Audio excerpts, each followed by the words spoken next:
And we are live. What's up, everybody? Welcome to another session of the Kava podcast. You guys already know my name is Will. I'm the host of the show, number one Polynesian podcast in the world. As you guys can see, we have a panel of Pacific Islanders from the Bay Area, all around the world, and we're gonna have a great conversation. Now, we got a hot topic for you guys to discuss about the Pacific Islander community, but let's get it. Cheers. Cheers. Yes.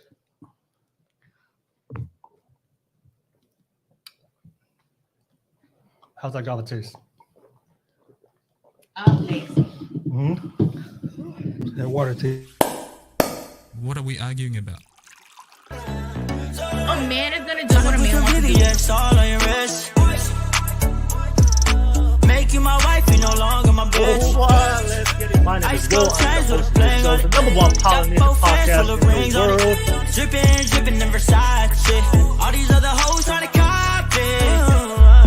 Women tend to bounce around in relationships. They can't stick and stay in a long-term relationship. Again, don't agree with this. Just So let's say, are you still in it? Are you still in it? no. So you're basically saying I'm a whore.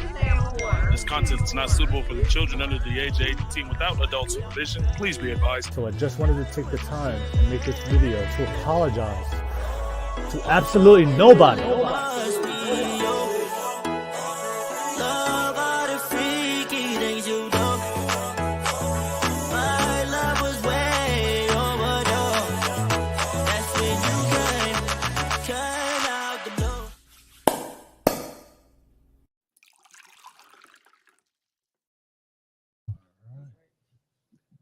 All right.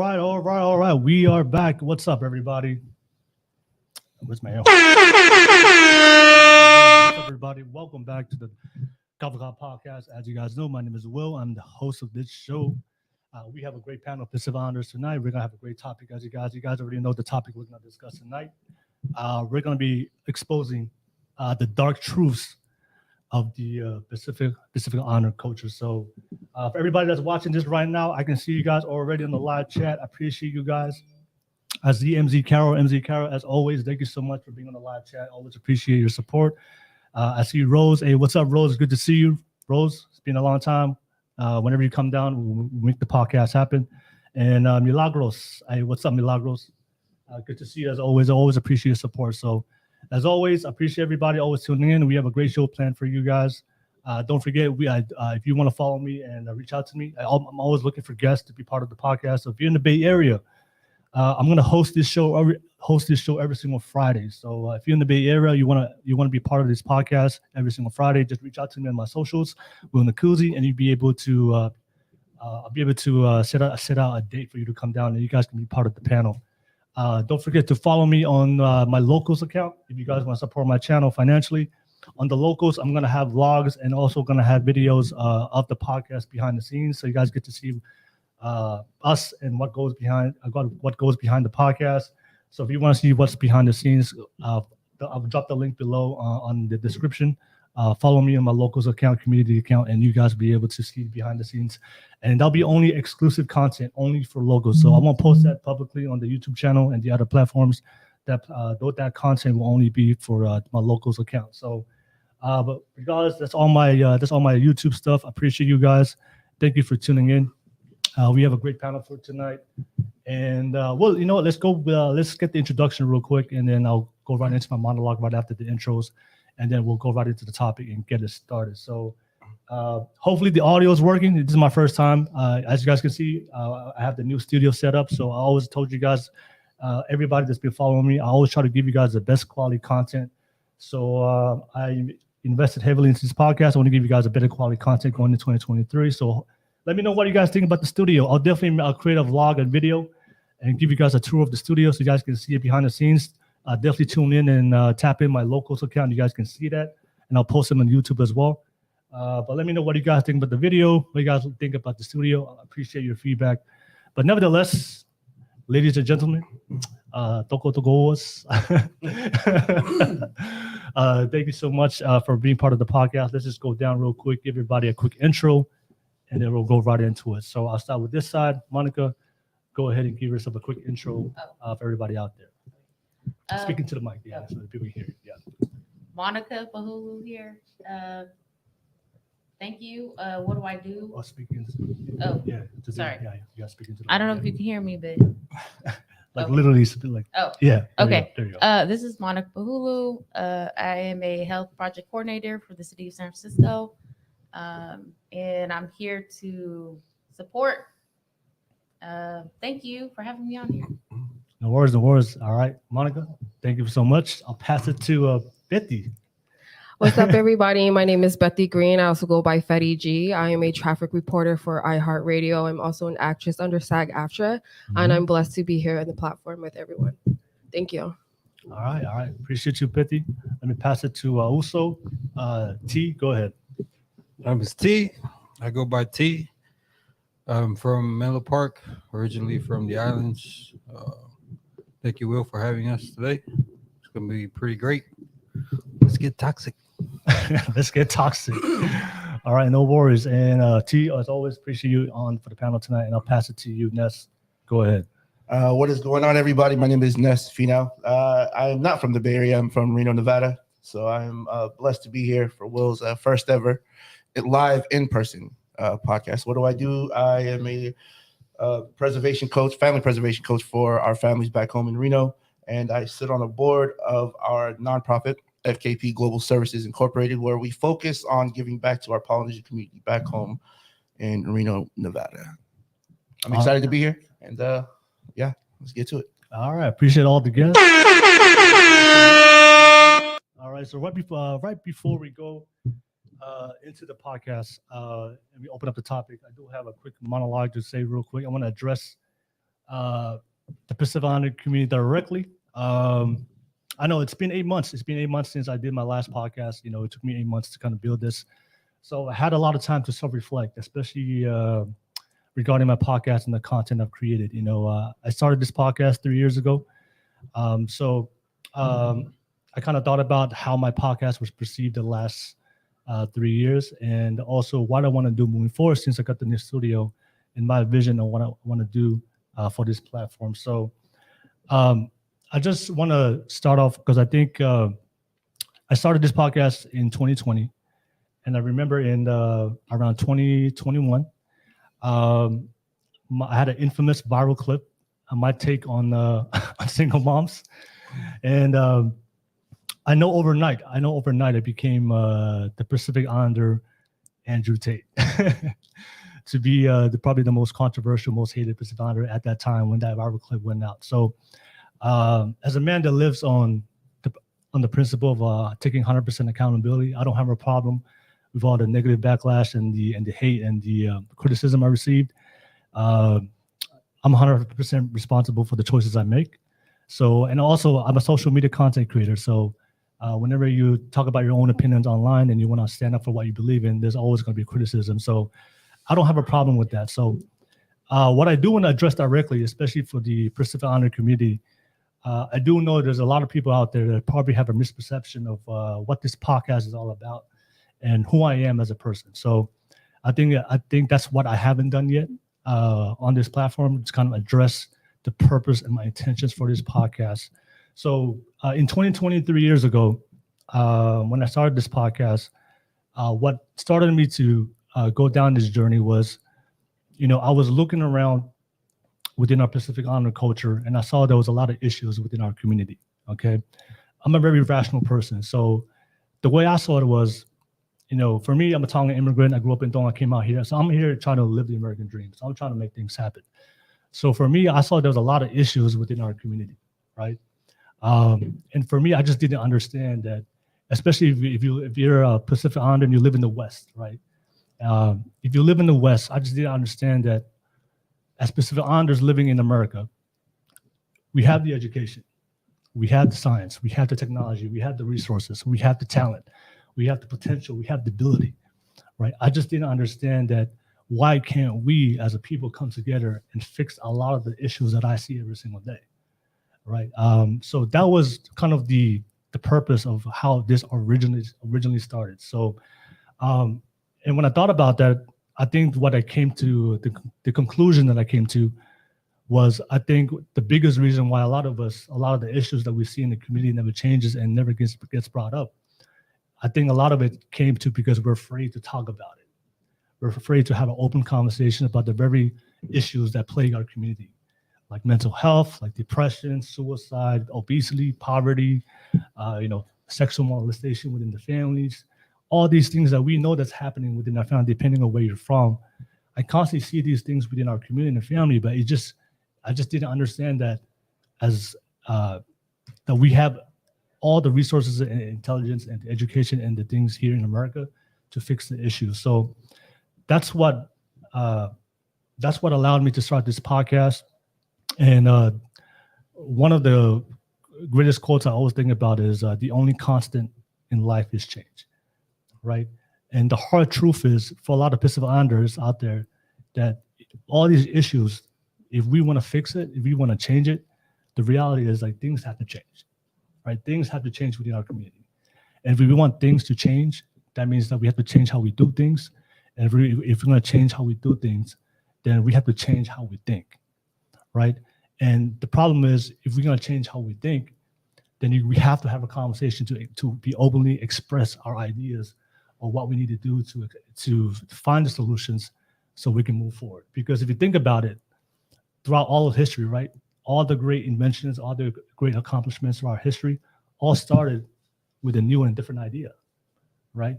So if we're going to come together as a community, as a Pacific Islander people, and fix the very issues in our community, it's going to come from the ideas of our own people to come and sit down. Hey, this is the issue. This is the problems that we see, and this is my idea of how we fix it. And we got to have an open conversation about it. All right. So ultimately, that's my intentions and my purpose for this podcast. And I know one of the biggest reasons why a lot of people don't want to have the conversations is because it's very hard to have these conversations, especially when it affects a lot of people. There's a lot of trauma involved, a lot of people's lives, it changes people's lives. And it's very hard to have these conversations. And the crazy thing is, and the funny thing is, the irony is our people are known in the world, right? Are known in the world to be loving, to be kind, are known in the world to have this immaculate, compassionate hospitality, right? We're known for that as being Pacific Islanders. But what I see is when it comes towards each other, we have a very tribalistic mindset towards each other, and we are very brutally disparaging towards each other to put each other down, especially when people try to voice up their opinions and ideas, especially when we see Pacific Islanders try new things for the purpose of self-improvement and growth and try to get better. And especially when it comes to challenging the status quo. So whenever I see our generation try to challenge the older generation to just bring up a different idea, bring up a different opinion, hey, maybe we should do, these things aren't working within our community. These things are not working within our family. These things are not working within our people. Maybe we should try things differently. Whenever I see our generation try to talk about those things, we always get shut down. All right. And that's why we don't see any progression. That's why we don't see anybody. That's why a lot of our youth, a lot of our generation are afraid to come up and try new things, because we're always gonna criticize each other and put each other down. But we're supposed to be this loving, kind, and compassionate people, right? Which is funny to me, right? So ultimately, one of my favorite quotes of all time is by Dr. Jordan Peterson. I don't know if you guys follow him. If you guys don't follow him, definitely check him out. All right, Dr. Jordan Peterson. But one of his best, my favorite all-time quotes by him, he said that in order to think, you have to risk being offensive, right? If you're going to talk about the truth, especially when you talk about people, you're going to offend some people. All right, but that's the reality of talking about the truth. It's supposed to offend people because that's the only way you can have that conversation. You can't hide away from it. All right, so the thing is, and for me, the way I see it is, I know this platform, I know the conversations that we're going to have on this platform and more in the more episodes that we're going to have about the different topics we're going to discuss, it's going to offend a lot of people. All right, so, but I'm willing to take that risk. I'm willing to take that risk because for me, the way I see it is, I'm willing to take that backlash. I'm willing to take the criticism. I'm willing to take the negative consequences that comes with it, because for me is I'll take the risk because it's worth it. Because what's the alternative if you don't take that risk? We stay silent, we do nothing, and just keep watching our people face the same issues over and over again. We see these same issues affect our family members, our significant other, our kids, our parents, all right, our church, our people. And for me, I can't just sit back and do nothing and be a coward, right? So if I see a problem in our community, if I see something that's a problem, I'm the type of person that, you know what, I'm gonna speak up, I'm gonna do something about it. All right. So at the end of the day, especially that's just what I believe in. I know a lot of OGs gonna watch this right now, old heads, and they're gonna criticize this conversation, this podcast. And I know for the OGs, for the older people, I know whenever we talk about the word change, right? Whenever you talk about the word change, a lot of times they don't like the word change, especially coming from the younger generation, the millennials. It's because they think that when we talk about change, we're trying to abandon the culture, right? We're trying to lose our culture, right? At the end of the day, if you're watching this right now, I know my name is willnacouzi. You guys probably think I'm a fake Polynesian, I'm a fake Tongan. But I'm Tongan. I grew up in Tonga. I speak the language. Even though I still speak the language. I still love the culture. I still love my heritage. I'm proud of being Tongan. But just because I appreciate the culture doesn't mean I'm going to stop progressing as an individual. And the hard truth is about exposing the dark truths about our community. The hard truth is, and this is why it's hard to have these conversations, the honest truth is there are a lot of things within our culture of how we think and how we behave and how we do things that's actually stopping us from improving as individuals. Because we can still keep our culture as islanders, but doesn't mean it stops us from growth, stops us self-improvement, stops us from success and pursuing our dreams and passion. All right, so we got to have that hard conversation. All right, so at the end of the day, that's what I'm all about. All right, so I'm about, I think for us, we are the next generation. We're all millennials here. We're going to be the ones in charge, be the future leaders to take charge of our community and our culture and what's going to happen in the future. So I take great responsibility for that. And that's why I created this platform. So we can have these conversations. And for all the OGs out there, I know a lot of you guys are watching this right now. I know you guys are not criticizing in Tongan. There's a lot of Mutu Laos out there that want to ta'aki mautolu right now. But at the end of the day, like I said, I'm willing to take that risk because I think it's worth it. I think it's worth it for the future. And I bear the responsibility. And I see these issues with my younger cousins, my younger siblings. And I don't want that future for them. All right. So that's my intentions and my purpose for this podcast. And I know there was I received a DM from one of my biggest haters. And on the DM, he said, you just want to be a wannabe Andrew Tate. All right. I was like, okay. All right. I mean, for me, I take it as a compliment. I mean, there's some things I agree with Andrew Tate, some things I disagree. So but I will say this, I'm not Andrew Tate. I'm willnacouzi. I have my own beliefs and values that I believe in and I stand up for.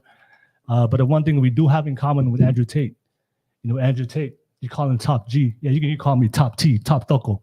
You already know, Matematonga for life. Let's go, baby. Give the song. Oh, yeah, I'll play that song right now. My lyric. You already know, baby.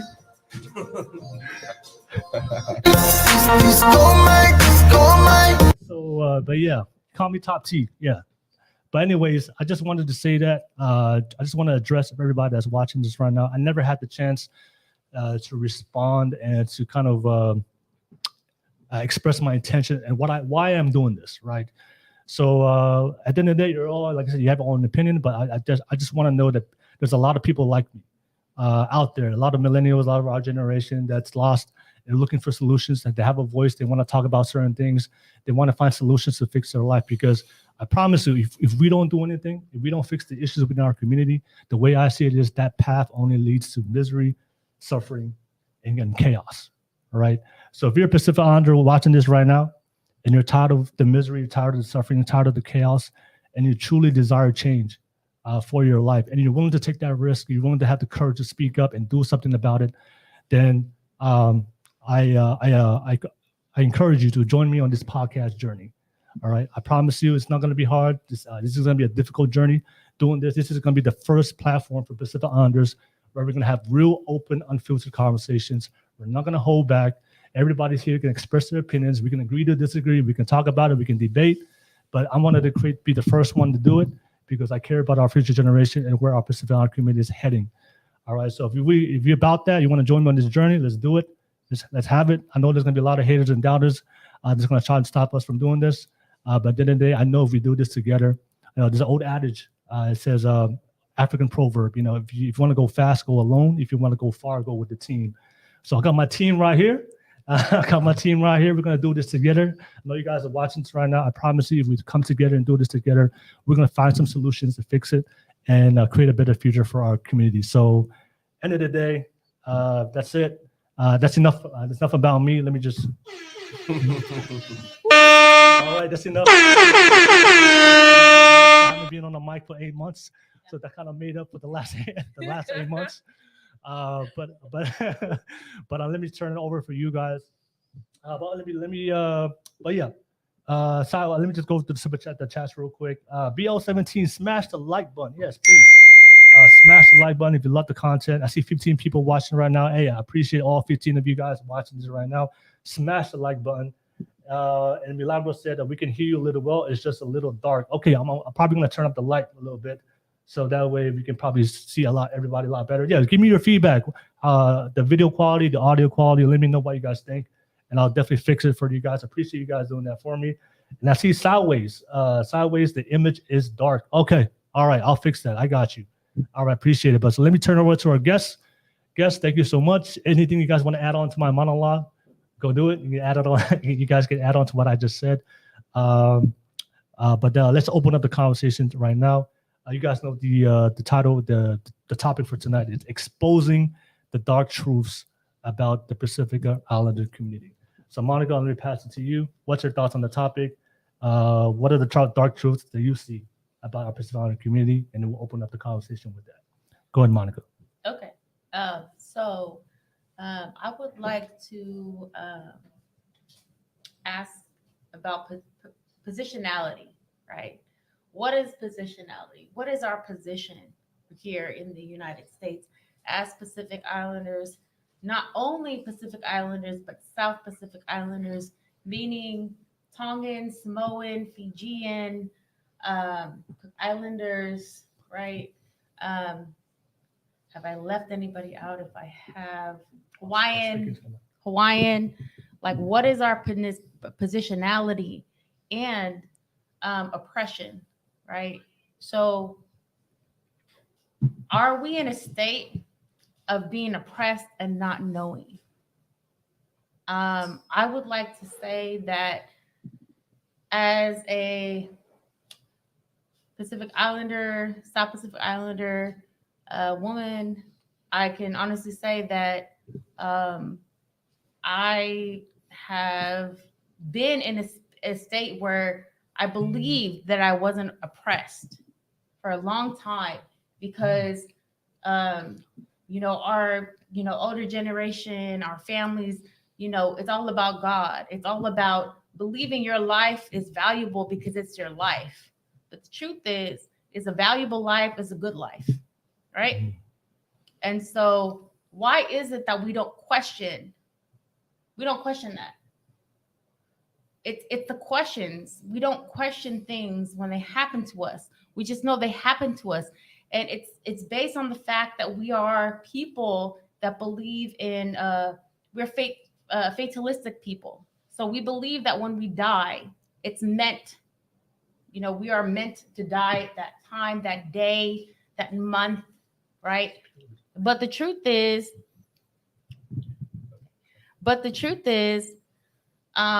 there are a lot of things that we can advocate for before that happens.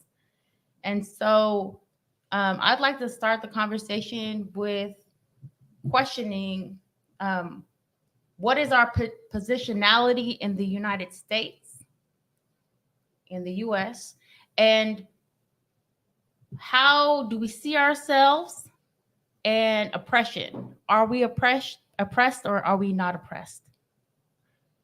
That's a good question. Let me go around the panel. Do you think Pacific Islanders living in the West, right, with all the technology, all the science, all the education, all the resources that we have here, like I told you guys before, I believe America is the best place to live in the entire world. All right, I grew up in Tonga. I saw how that life is, and that's why I'm here. I'm hustling. I'm trying to make things happen because I just see the opportunity here. But there is a lot of Pacific Islanders out there, and I've seen it on TikTok, especially the younger generation XYZ, that they think that they're oppressed here living in America, where they have running water, where they have electricity. You know, I don't know if people understand, but the average income for the average person in the world, there's about 7 billion people in this world. You know what the average income for the average person in the entire world is? $2 a day compared to America. That's the reality. But there's a lot of Pacific Islanders out here in America that they think they're oppressed here in America. They think that there's something stopping them from achieving their potential. So let me pass that. You know, it's a good thing to think about. Everybody in the live chat, let me know what you guys think. Do you guys think we're Pacific Islanders living in America? Are we oppressed? Let me pass it to you guys. Betty, what do you think about that question? But I think that's a great topic to discuss within our community. Are we oppressed as Pacific Islanders living here in America? It's a really good question. I do believe that we deal with difficulties, but I also believe that there's always a worst case scenario. Someone's always has a worse case than yours. I do believe oppression happens in America, but it's not an excuse. It's not an excuse to be the person that God created you to be. So, yeah, a lot of Polynesians, we're being the minority, right? Pacific Islanders, there's not a lot of us out here. I think we just made 1%, or right? Didn't we just, because I remember it was a 0.1% back in 2018. So we just made a 1%. So the fact that we're barely out here, of course, none of us came out here, started at the top. Yeah. None of us are rich. But like I said, there's always a worst case scenario. We have to just stay positive and just really believe in our purpose and that we're here for a reason. So are there oppressions? Yes, but that is just not an excuse to stop from being great. Okay, all right, no worries. I'm gonna come back to you because I'm gonna challenge you on that. Let me pass you T. What do you think? What do you think, T? Do you think Pacific Islanders living in America, are we oppressed? Yes and no. I think for Pacific Islanders, you're only oppressed if you make yourself or you place yourself in a position just to be oppressed. Then you get stagnant, be comfortable. And I like to simplify a lot of things, and this might be a little graphic. If you have the freedom to doodle in clean water, you are not oppressed, right? You got so much freedom to do anything that you want here in America, whether it's start a business, climb the corporate ladder. I see a lot of people come specifically as a Samoan from Western Samoa and have that. It's the same thing from people from Tonga, right? They have that drive to at least try to make the most of what America has to offer. Because a lot of people are stuck in the mental game of trying to argue and trying to be right. And then you just go down the rabbit hole of politics and all that crap, Samoan traditions, the culture. But if you just focus on what you want to do, you'll figure out later on that you've actually placed yourself outside of being oppressed because you got a lot going for yourself. Right? You got to either work, you have the chance to build a very beautiful family here, raise your kids if you got kids, but it all depends on where you place yourself. If you're one of those guys who just come and critique like whoever you are that sent Will that message, go make your own podcast, and then you can be the top toko too, my guy. But that's what I think for now. For now, that's what. All right, appreciate it, T. Let me pass it to you, Ness. Ness, same question, man. Are Pacific Islanders in America oppressed? What do you think? So yeah, it's interesting when you really think about it, because there are some points that could be made that Polynesians are oppressed. But when you really peel back the layers, when I think about it, I think of it as like, we're not oppressed, right? Ultimately, my answer is no. I don't think that Polynesians are oppressed here, especially here in America. I think we were at a disadvantage. Me, as a first generation Polynesian American, when my parents came from Tonga straight here, my parents only knew what they knew, right? So it's not like we have this wealth of knowledge now because, when they had me and my sisters, we grew up, now we have the knowledge that we need to, right? So as a first generation Polynesian American, I'm a firm believer that, I'm not oppressed. I was just at a disadvantage. I'm 33 years old now. Now I know what this knowledge that I've been missing. Now it's up to me to pass it down to the young ones, to the next generation, because ultimately, like you said in the beginning, well, it starts with us, right? It doesn't start with our parents. Our parents came over from the islands to give us a better life, right? So now it's up to us as the first generation to pass on to the second generation. But like, hey, bro, this is what I struggled with. And the only reason why I struggled with it is because my parents didn't have the wealth of knowledge that I have now, because I'm born here, I'm raised here. I know the do's and don'ts. I know what the American dream is supposed to look like and how we get there. I know what the vision is supposed to be. My pops and my moms, they came down. My dad, the first thing was construction work. My mom working at the casinos, but that's all they knew. Now we know, me, now as a 33-year-old, now I know that I can get a bag anywhere. All I have to do is put my mind to it, figure out, do the research on my own, whether if it's get a degree, get a master's, or not even that, hit YouTube for free. You know what I'm saying? So like, I truly believe that we're not oppressed, but we are at a disadvantage. But that disadvantage only comes if we're not willing to put the left foot, our 1 foot forward in front of the other and just keep moving. If we keep taking steps back and we're comfortable, because like, oh, I'm comfortable where I'm at, and you say that you're oppressed, just like T said, man, like if you could take a dump in clean water, bro, like you're not oppressed, bro. You're blessed, right? You're blessed. So that's my take on that. All right. No worries. Appreciate that. Thanks you. Hey, I had a question for Betty, right? Yeah. You said that you believe that we are oppressed, but that's not an excuse. All right. Can you name the oppressions that Pacific Islanders go through? Yeah, sure. The oppressions that I am used to are, as far as like racism, financial classes being low class and middle class. Well, those are the ones I can only think of right now. So just hearing what everyone has to say and you asking that question too, I really think it's mental slavery, right? Like living in USA, like they want us low class to feel like we're oppressed, to not have us get there to where everyone else is, where it's just like financial success and all of that. So I think it's a belief that you eventually grow out of. And I feel like I'm learning right now that maybe there aren't any oppressions.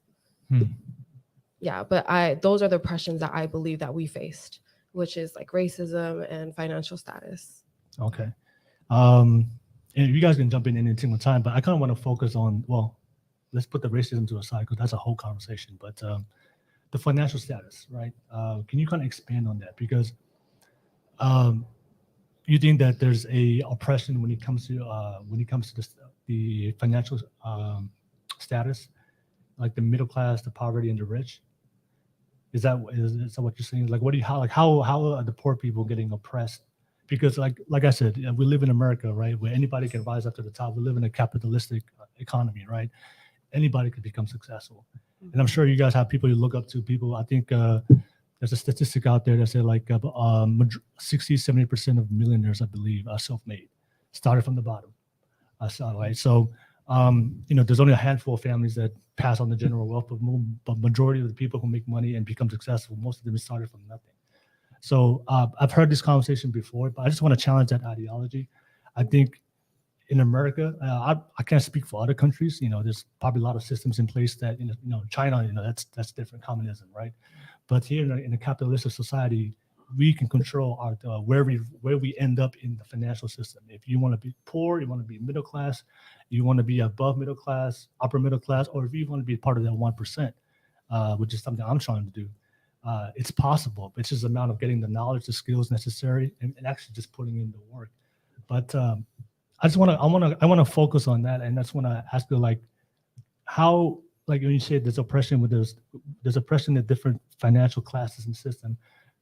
Like, how, if you're a Pacific Islander in the bottom poverty, right? Like, what is stopping you from getting to middle class, upper middle class, and financial freedom and generational wealth? Like, I'm just trying to figure that out. Like, in your opinion, in your perspective, what is stopping you if I'm a Pacific Islander watching this right now, and they're they're at the poverty class, and they're born into poverty class, right? What is stopping them from moving up the hierarchy when it comes to the financial class? I would say themselves, oneself. Like the only thing in your way is yourself. Is you stopping yourself from But wouldn't getting to that that part. but wouldn't that defeat the definition of oppression? Oppression means there's something beyond yourself, Yeah. right? Something that's out of your control. Out of your control that's Somebody's- stopping you. Yeah. That's what oppression is. There's something out of your control that's stopping you. But if it's on you, then that's not oppression. That's personal responsibility and taking accountability for your life, in my opinion. Okay, so I believe oppression is not the word then. Definitely not the word. I think Okay. I've been using the wrong vocabulary. I would say we dealt with many things compared to others. Mhm. And that's why I brought up like finances and racism. So I guess they aren't oppressions, Yeah. but they are just obstacles that we deal with. Yeah.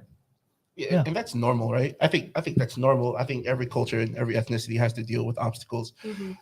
It comes down to the basis that it comes down to is like, are you willing to put that work in, right? So, like I said earlier, it's not oppression, because if I'm oppressed, that means there's somebody over me that's withholding something that I cannot get to. If I want to get to the bathroom, Will is not letting me get to the bathroom, I am now being oppressed of going to the bathroom because there's something that's holding me back. Like, he's not going to let me go. So that's why I use the word. Disadvantage, right? Yeah, difficulty. We're at a disadvantage, right? And Yeah. again, I'm saying we're at a disadvantage only for the first generation Polynesian Americans. No. After that, if the next generation under us comes up, and we don't pass down the knowledge that we had to learn on our own, now I believe now the next generation under us has now been oppressed of the knowledge and the wealth of knowledge that I have.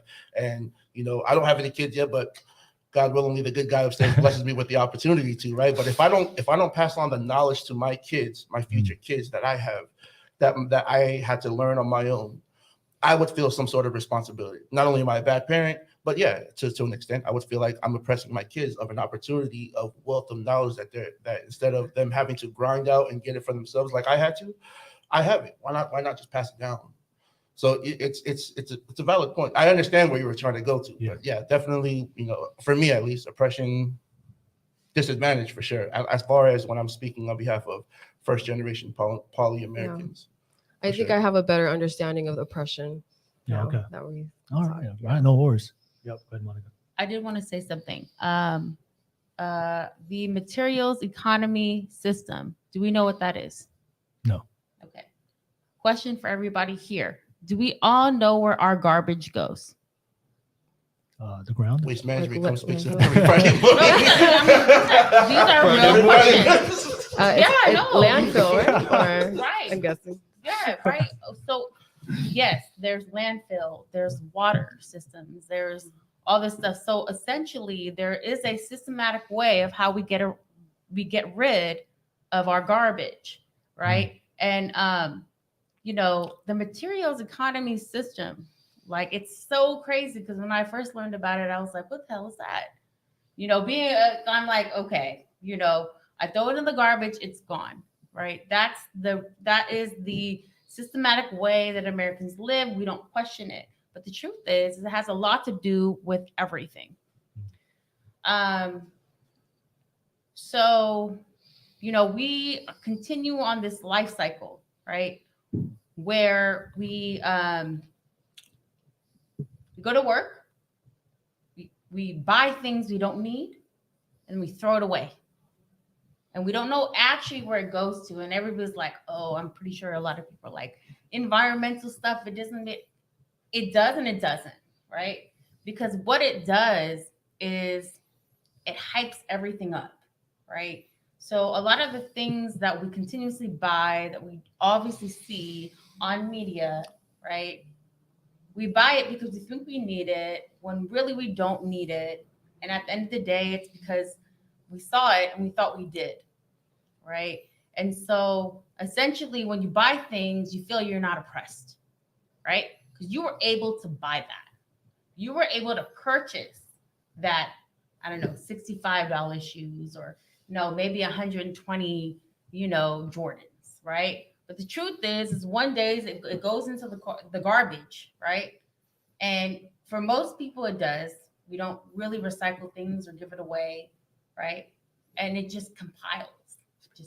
It keeps compiling. It keeps generating and generating and generating.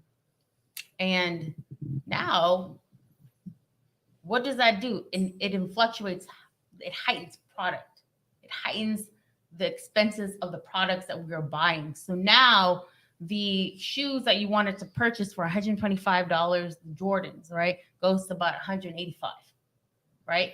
And it keeps heightening. So you keep going to work to pay for those shoes to make you feel like you're not oppressed. That's not right.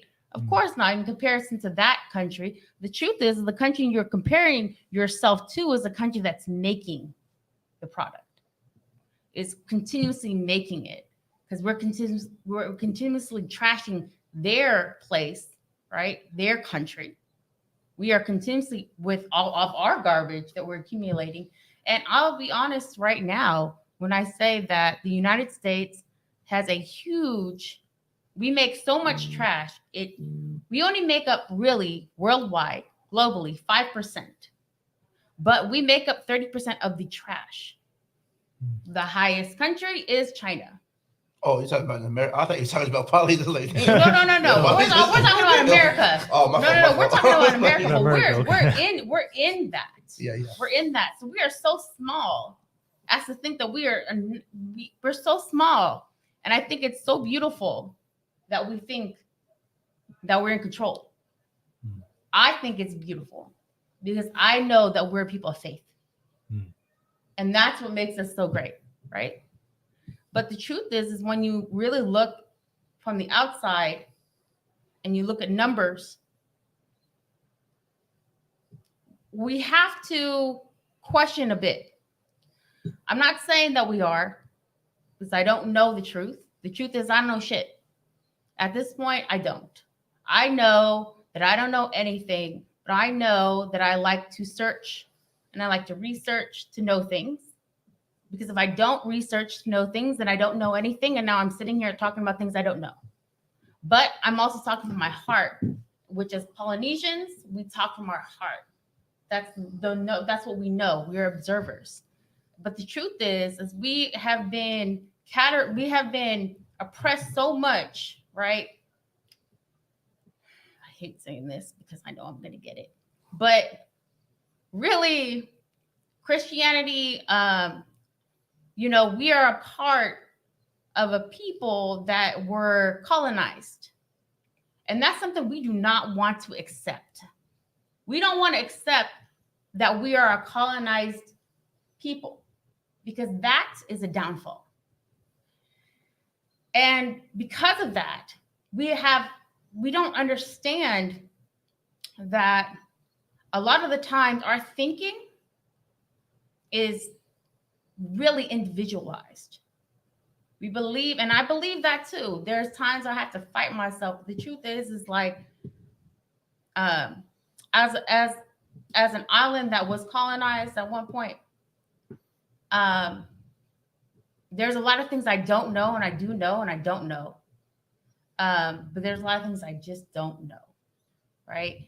And so when I say these things, I say it in just reading the things that I read through credible sources, because the sources that you read will not always be credible. So you must always check your sources. Because a lot of times we're in a pre-market society right now. So what does that mean? That means that all the products we bought, like this Gatorade I'm drinking, really? Do you think that they tested this before I'm drinking it? No, they'll only test this when I die, or a good amount of population of people die. Then they'll test this, right? So what I'm saying is it's not really, it's not just us. It's a whole part of people that are minoritized. right? We are minority people that that are under a branch to believe that in faith that we're okay, that we can do this. And I believe that that's a great thing. But I also see the statistics of it. And the statistics of it is there are great things in the US. The air quality is a lot better than China, and a lot better than London, right? China has like, God, that's why people in China wear masks, because the air quality, they don't really wear it because of COVID or any of that other stuff. They wear it because the air quality is so bad. It's so populated, so congested. And then there's just so many factories. You know why? Because this is where we got all this shit that's on this table. Even this equipment, this is where we got it. It's from China. They're producing these things in factories. And all the smog in the air, that's what it is. So we have to think for ourselves, but question everything we think about to just question it and to realize what we actually think. Because everything is perception. There's no really wrong or right answer. Everything is perception. But at the end of the day, there's a perception where we also need to figure out and research about that perception. Let me just step in real quick. I see we have 17 live viewers. All 17 of you guys, shout out to you guys. I see a lot of you guys with your opinions. Don't forget, you have the live chat. I always appreciate your perspectives and opinions. So let me know what you guys think on the live chat. I see Rose. And don't forget to like and subscribe, man. I see don't be a ninja watcher. Okay, you guys, I should see 16 likes right now for this video for all 16 people. So you're already watching this right now. Don't be a ninja watcher. I know you guys are watching, but make sure you guys like the video, subscribe to the video, and subscribe to the channel. I see Salote. Hey, Salote, good to see you back on the live chat. I appreciate you, Salote. Ra NF. Hey, what's up, Ra NF? I appreciate you. He said, Polly's, we always talking about China. Hey.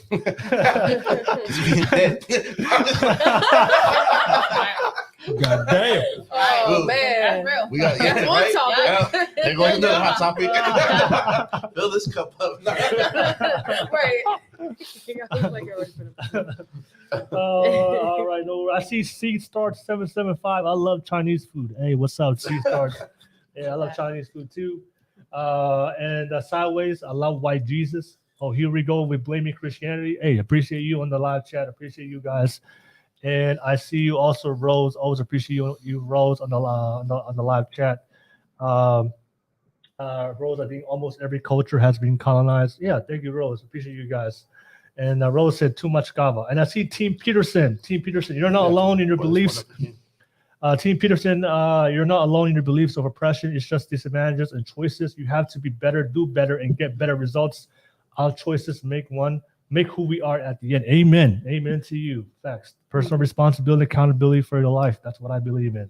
But nevertheless, thank you so much. Don't forget, if you support the channel, if you want to support the channel, drop a super chat donation. Definitely goes back into my podcast. I want to give you guys the best quality content. So every single donation that you guys will give to my channel, I'll try to give you guys better quality content. I know you guys are already complaining about the lights. If you drop a super chat, I'll buy better lights. Hey, there you go. Oh, yeah. I'll buy better lights so that way the light will be better next time. But I appreciate you guys for watching. But nevertheless, let's pass it, Monica. I appreciate that. Let me pass it around. Let's go to the next person. Betty, what is the dark truth? That's what we're talking about right now, exposing the dark truths of the Pacific Islander culture. Betty, what comes to mind based on what you see in your life? What is the dark truth that's happening right now that you want to expose tonight? Go ahead. There are so many things, but this one thing I do wonder about. I believe our people are friendly, the Pacific Islanders from Samoa, Tonga, Hawaii, etc., etc. But then there's like this part of us that like we're uncomfortable with each other. Like, okay, say that there was this Pacific feast, right? That just happened. There's some people that be like, I don't go there. Polys aren't my thing, but they're poly themselves, right? Or we'll say you have this podcast, right? Hey, podcast is out there. There's so many Polynesians that see it, but then not a lot of them hop on. Mm. They're like, I would rather go watch Chelsea lately. I don't know, just like a really famous person. Mm. Or Ness, you started selling T-shirts, right? But I would rather go wear Louis Vuitton or some Gucci. But I got a homie down the street that's selling T-shirts that he's trying to push something. But like, we don't go for that. So I always wondered about that. Like, why are some polys like that? So why a lot of polys don't support each other? Is that what you're saying? Yeah, why don't we? Because there are support out there. Don't get me wrong. Yeah. There are, but then there's this other side where we don't like to push each other. Okay. And it'll be the closest people to you. It could be like your cousins, your own family. Okay. All right. Let's go down the panel side with you, T. T, what do you think? What do you think to bet this dark truth? Why a lot of Pacific Islanders don't get a lot of support from each other, especially when it comes to trying new things and they're trying to become successful in their life? Oh, damn, that's good. It's because they can't even support their goddamn self. That's why. Facts. That's why they always bring everybody else down. Is because I think the number one issue when it comes to supporting, especially Polynesian communities, is this sense of, oh, please acknowledge me, right? Because I didn't do it, because it's not my business. I didn't put it out there. It's not my original idea. So just looking at somebody else doing it that looks like you, it's like, oh, it's not going to go as far because it's not as big as like the big name brands. Right? But I think this just comes down to laziness. They couldn't do it themselves, so why you need to bring somebody else down? And I still don't understand it till today. Like, even like, especially supporting each other as far as getting along, right? And for here in the Bay Area, when I came, because in Samoa we got Tongans that live over there in huge amounts. Even my dad has had best friends that were Tongan Faifeaus, and then we come here and we're like, everybody's like fighting, going against each other. It's like, what's the difference? All right. So when it comes to businesses, I'm not sure really what it is, but mostly is because it's not something that they created. Right. So they will go shit on somebody else and then go buy Nikes. Yeah. Right. They go buy some of the most expensive $300 shoes on their shoes and can't even afford toilet paper for their asses too. Yeah. Which is ridiculous. Right. That's why I mean by they can't support themselves, because and it's something that goes along with what Monica said, is because of, I think it's priorities, right? It's what you need versus what you want.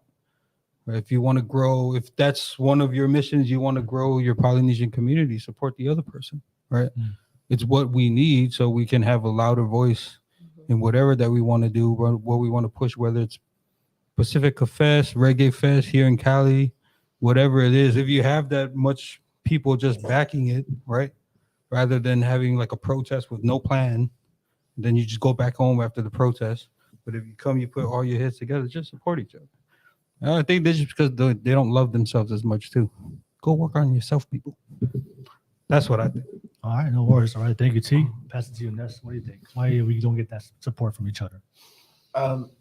Yeah, I agree. I agree with what T was saying. I think the important thing is that majority of Polynesians only support you until they're doing better than you, right? I'll support Will until I see that he's doing better than me. Then after that, it's F Will, right? Yeah. And that's what majority of Polynesians go through, right? So, it's hard, man. It's hard. It's a hard truth to bear because, like, and even when we break it down into cultural barriers, right? There's a lot of Tongan people that are doing all these wonderful things within their community, but they don't get the support from their own community, right? And why is that? And a lot of the times it's pride, right? We're prideful people as Polynesians. Like, we're just like, man, well, I don't want to go over there and seem like I'm desperate.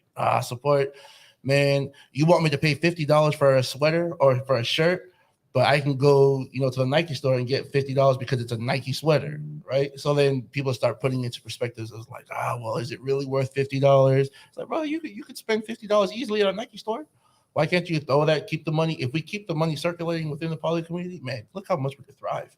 But unfortunately, we live in a society where it's a dog-eat-dog world, and it takes a very special type of person to outreach these young Polynesian minds to be like, hey, man, it's okay to support one another. Even if we disagree, as long as we're keeping everything within the Polynesian community, we can thrive tenfold. But, it takes us. It takes strong-willed people to fight that good fight. and get there. So when you're saying about the Pacific Feats, oh, I don't go because there's a lot of polys. Yeah, I've heard that plenty of times, right? Like I was like, hey, I'm in your city. We have this show. You gonna come? Oh man, there's too many polys. On one side, it's like, yeah, most times, more times than none. What comes with poly events? Fights. People start fighting. You get too much liquor in you, liquid courage. People start fighting. Yeah, that's understandable. But to just to go over there and to be able to support the cause, support what's happening in your city is a big thing, and it's a double-edged sword, I believe, but it's tough. Okay, all right. I'm passing to you, Monica. Monica, what do you think? Why do you think our Pacific Islander people, we don't support each other? Okay, so come to the mic real quick. Yep. Support the mic. Support the mic. Okay, so I think, I know that it comes from a place of insecurity, right? So where does insecurity stem from, right? We also have to question where we all come from. We come from a minoritized population that is very small, that most of us were first generation, if not second. So a lot of us are just trying to get up. We are trying to be a part of the fad. We're trying to be a part of the crowd. We are trying to be a part of that. And to be honest, what is our, again, I'll mention it again, what is our positionality as South Pacific Islander people? What do we think people look at us? How do people stereotype us as? Do people really like us or do they not? Because if they really liked us, then we would be supporting our people now, wouldn't we? Right? But the fact is the reason why we are not supporting our own people in their businesses, in their music, in their trends, is because unconsciously we know that America doesn't like us. It's oppression. It's another form of oppression. And I just want to bring that up. Unfortunately, it's a weird thing for me to say, because I think that especially as a Tongan woman born in San Mateo, I would love to think that everybody that comes across me loves me for being Tongan. But I know in the conscious, in my back of my mind, that's not the truth. And when you see people that don't support other Polynesians and their businesses, we are not very different. That's why I'll say this with the utmost confidence is our community lacks the acknowledgement of our positionality in the US. We do and we don't. Because if we did, we would support, right? Can I ask you a question? You said that America doesn't like us. Is that what you said? I think. I don't know if America doesn't like us or if that's how we're subconsciously not seeing it. We're subconsciously understanding our positionality in the US, but we also aren't. Because if we did, we would support 100%. You see the Chinese over here. You see the Asian population over here. They support their people. That's why their people are coming up. They don't need to parade it. They don't need to do this. They just do it because they know. That comes with confidence. I'm just saying. Okay. All right. Anybody want to add on to that? Betty, want to add on to what you just said? No, I like what everyone had to say. It definitely gave me different perspectives. And I just think it's really important to support each other, because it's better to put money in like each other's pockets other than these big names that who knows where their money is going to. They're probably supporting something hella bad that's affecting us and we don't even know. Yeah, I mean, I don't think it's a cultural thing when it comes to supporting each other, especially when it comes to success. I think it's just a human thing. All right, because you see it all cultures, right? There's always going to be a hater. There's always be somebody out there, regardless of what ethnicity you are, that's going to hit against you. That's going to, they don't want to believe you or doubt you, right? So I think I was listening to Tony Robbins. He said that one of the things that justifies our decisions that we make in life is our values and our beliefs.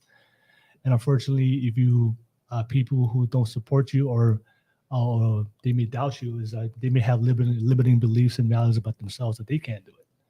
So for a lot, sometimes we think, because I used to be that way. It's like, why aren't a lot of people supporting what I'm trying to do? But then I think about it, reality, if you want to look at it like from a logical standpoint, the average person right now, like the average person, who's just barely struggling their life. If you look at it, most people are just trying to make it through.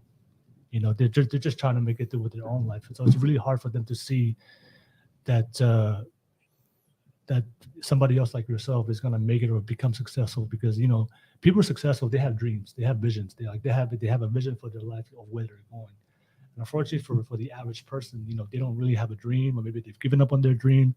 They're just, all they see is the struggles that they see. So it's really hard for them to comprehend that there's a possibility of a better life for them, right? That's why you see very successful people make a lot of money, even though they started out as poor, but they had a vision. They're like, even though I'm poor right now in my reality, but they have a vision that if I put in the work, if I learn certain skills, if I make the right decisions, there's a possibility for me, and that for me to get out of it. But for a lot of people, they don't believe about that themselves. I think that for a lot of Pacific Islanders, there's a lot of things that we're just facing in our community. I think a lot of people are just going through it. So when I see people who say, "Oh, you'll never make it," the way I comprehend that is like, no, you don't think I'm gonna make it. I don't think you can make it for yourself, because you don't believe in yourself. Because if you believe in yourself, those certain people. That's why when you go around people who have vision, have goals, that old quote, surround yourself with people with similar goals and that aligns with your values of what you're trying to do, because you guys are all going in the same direction. But if you surround yourself with somebody that's below you, that has no goals for their life, they can't believe where you guys are going. So what they usually do is they'll self-sabotage, or they try to bring you down. It's like, and I don't think it's a cultural thing. I think it's just a human thing. There's certain people that have goals and they have a vision, they have belief, and then I think it's important for Pacific Islanders is to find those people.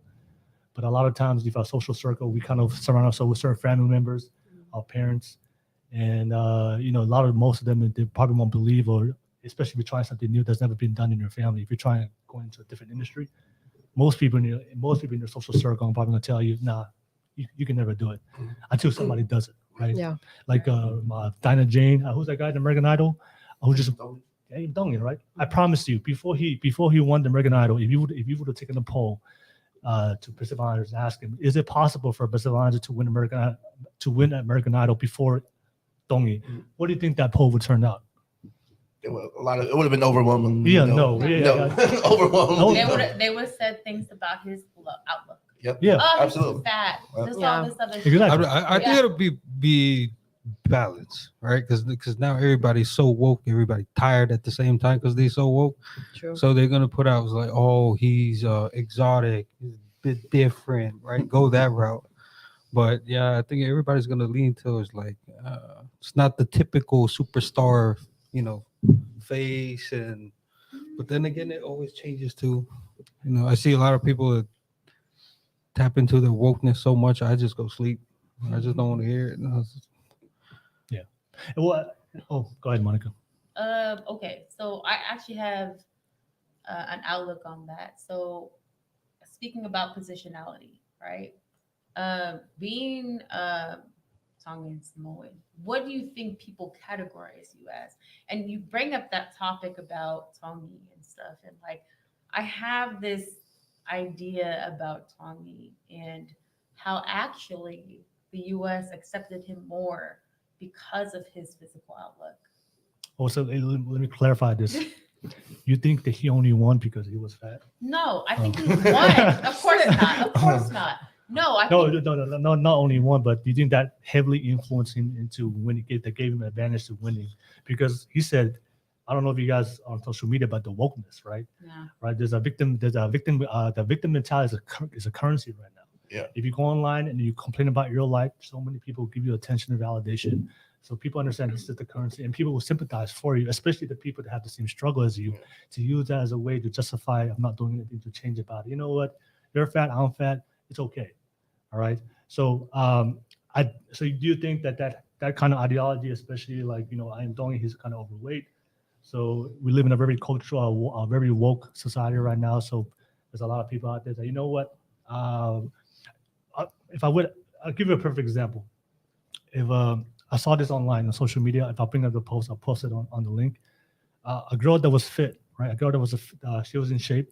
She posted a picture of herself. You know, after workout, she looks good. She posted a picture of herself being fit. There was an overwhelming, if you look in the comments, there was an overwhelming, everybody in the comments were shaming her because, oh, you think that you're all that, you think you have some, you know, you have an ego, you want to post your body. And they're criticizing her for posting her body for being fit and being healthy. But then when there's somebody that's overweight, who's clearly unhealthy, posted her body, they receive overwhelming what? Positive comments. Yeah. So we shame the person that's actually putting in the work that's healthy, but then we criticize that person, and that's the woke ideology right now. But then when somebody who's clearly making choices that's overweight, that's putting their health and at risk, they get the positive comments, and we uplift those people. So to bring it back to Monica's to comment, like Monica, like do you think that that type of ideology that had some kind of influence on him because he's obese and he's overweight, that there was a lot of sympathy to give him more votes and possibly win, give him an advantage? I think it's all about stereotypes. I think it's all about race and stereotypes. And when I ask you about positionality, I ask us to really criticize and think about how the U.S. looks at us as Polynesians and how they accept us as Polynesians. I'm not saying that he doesn't have an incredible voice, because he does. He does. Mm-hmm. He does. Okay. But I'm also saying that a lot of the times when you say Polynesian, when you say Samoan, when you say Tongan, when you say these South Pacific Islanders, they think big people, big happy people. Yeah, that is a stereotype. Yeah, big happy people. Okay. Yeah. Now, that in itself, we have to question that. And I think that we don't have a problem with it though. That's it. We don't have a problem with it. Right. And I think that for other communities, they do. Now, we don't have to copy people. I'm not saying that we should copy other people and they're, but we should question that, because at the end of the day, what is our positionality in the United States? How do we think the U.S. sees us, right? How do we really think? Yeah. How do we really think about that? Because for most of us, we may think something entirely different from what it may actually be. Before I'm gonna pass it to you guys, but I know you said that what does America think about us? Me personally, I don't think America even knows about us, because we're like less than 1% in population, right? The average person, if you go they ask you, hey, what are you? And you say Tongan, Samoan, they have no idea. Like what? Right. All right. A lot of times people just think I'm a big Hispanic Puerto Rican. Yeah. All right. But when I say Tongan, I have to say I'm from Hawaii. That's the only way for them to have kind of understanding of where I'm from geographically, because everybody knows Hawaii. So I'm just from the islands. But I don't think Americans don't even know who we are, or our ethnicity exists, unless you bring up Dwayne Johnson or Hawaii. I have something to say about that. Go ahead. Because let's just go down the panel real quick, and I'll come back to you. What do you think, Betty? Well, I totally understand where you're coming from. I think we're just this little speck to America, but at the same time, I do believe that they know of us. They know of the Pacific Islands. Growing up, they didn't, but as time goes on, I believe that we did project our presence here in America. Yeah. But going back to what you're talking about, our position here, I think United States, they'd be looking at us like performers. Like when they hear Tongans, Samoans, Hawaiians, they're like, "Oh my gosh, can you do a hula for us? Can you play the uke for bodyguards?" us?" Right. And so, like relating that to Ian Tongi, I feel like once Ian went there, they're like, "Oh man, Like we really got us one here. We got us one. And so I believe that's what made him so big. I mean, of course he has talent too. Of course. But growing up, like that's what these Belongis always came up to me. They were like, "Oh, you're Tongan. Do you guys do a performance for our little cookout we're having over here?" I'm like, "What?" They're like, "Yeah, we could do that for you." So I believe that's like one of the like stereotypes Polynesians get is like we're performers, and I think for us like we don't really take that as offensive because we know like we're pretty talented, you know what I'm saying? But it's not one of the stereotypes that we are as offensive to. Okay, all right. Pastor GT, what do you think? Add on to it. Big happy people, like you said, right? But I think the hard part of that is because we project that type of personality as big happy people. We don't take everything like it's too deep or too serious, but it also depends. So like for the government itself, we're soldiers. We're like warriors, right? American Samoa was the #1 recruiting office by itself, with all the other 49 states put together, still the biggest, right? So it's where like everybody comes from, soldier-wise, fighting fires here. We have the Tongans and the Samoans. It's like those warrior type of attributes. When people can't do it, then they call us. Right? But most of all is big happy people, and that's because it's kind of how we were raised, right? Be kind to whether it's your siblings, your families within the village, and then when you come out to places like America, it's really, really hard for you to have the kind of tough guy attitude because you're so used to treating people with respect and that kind of hospitality. But it also depends on how it goes in your home, right? So even if we say big happy people, it's a stereotype. It's hard. It's because it's who we are. We can't just walk up to somebody, "Hey, Tilly, what's up, asshole?" Right? We'll be like, "Hey, how's it going?" We just try to figure out where this person is coming from, and then from there we kind of just adjust ourselves and our personality to how we see people. Big happy people, warriors. For me, mostly of what I hear is athletes. Because a lot of people like in the Midwest, they don't hear about Samoans and Tongans unless it's NFL. Yeah. And that's about it, right? And for Polynesians is the highest recruiting ethnicity, Polynesians in the NFL. Yeah, based on percentage, Yeah. Right. So it's big, athletic, nice, like gentle giants, pretty much. Right. That's very talented. So like you said, talented people. Okay. We're talented in both physical attributes and every skill you can imagine because like, we do it all, I guess. Okay. Yeah. All right. Ness, you want to add on? I'll answer your question. If you said something about if how the world perceived him, if that's what got him the W. I think Ian Tongi deserved the win. Off rip. He has the talent. Yeah, like, he had the talent. 100%. I believe that he deserved it. He earned it 100%. Not only because of his voice, but also his story. And so his whole package, right? Let's talk like when we're talking about an artist, we're talking about the whole package of what he represents. He represents Hawaii. What does Hawaii represent? Hawaii represents majority of the time when you go and you think about Hawaii, you think of big, happy, loving people. People that can pick up ukulele and just jam, and it's the spirit. Their overall aura just oozes love, compassion, and food, right? So I do think that it was a part of it. I think that was, and just based off of how I perceive American Idol. When you say part, like percentage wise, 30%? No, I'd say 60-40. 60-40. I think 60-40. I would say 40 being 40 being not. No, okay. But 60% that I think that was a big factor in what they're choosing. Do I believe that our people had a big part in electing him, voting for him? Yeah, for sure, 100%. But how my perception of American Idol is different. I think that it's a part of me feels like it's already pre-planned. Like the story sells, right? A story sells. When was the last time we heard of an American Idol winner who just won solely off of their voice, right? Again, Anthony has a great voice. He deserved the win. With the story, just put him over the top. I have a controversial question I want to ask you.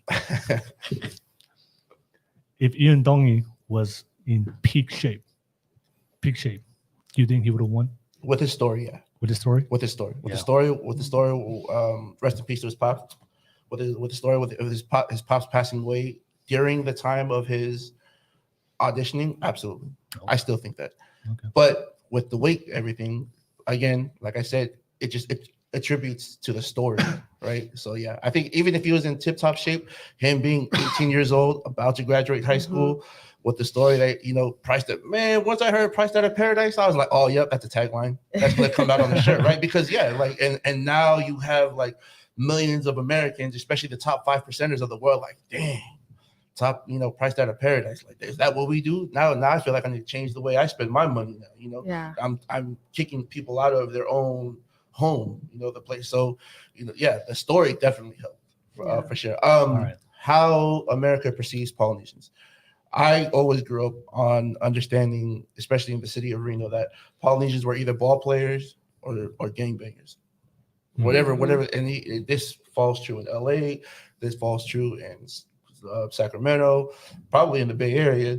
I know in West Valley, Salt Lake City, you know, do I think that America respects Polynesians? Man, I might have to agree with you. I think we're sold on entertainment. Like, the more I heard you talk about it, like, I'm just like, oh man, that's true. Because every time I went somewhere, if I go to a non-Polynesian function and there's a Polynesian song that comes on, or there's a girl that does a hula, I'll always have a friend that comes up, let's do the chihu, let's do the chihu. I was like, what? Damn. Like, what the heck? Yeah. Or you know, some of my friends who are Polynesian. Drinking or partying or doing whatever, I'll always hear somebody always make the remark to their significant other, babe, do the chihu, baby. I'm just like, what? Hey, yo, chill. Like this. Hey, do the chihu right now. Huh? Do a chihu. Let's hear it. No. See, now we're going down. We'll do it after. Yeah, we'll do it after. But yeah, I low key agree with your thought process on that, because I always thought that when I always introduce myself, oh yeah, I'm Polynesian. It's like, oh, you know, are you Samoan? It's like, no, I'm Tongan. It's like, man, you guys are such loving people. You guys are such great people. Man, you guys are so talented. You guys are so strong. You know, like if something can't get done, they usually call on the polys to come and handle it. Especially the kids in high school now. All these Tongan kids, the Polynesian kids, are so respectful to their teachers. But the moment a fight breaks out with their peer, oh man, it's all bad. But all it takes, and that comes from upbringing, home bringing, and stuff like that. So I don't know. I know I'm all over the place, but I just thought I'd share that out. I think this is Oh yeah. yeah, we gotta get a little mix in real quick. Yep.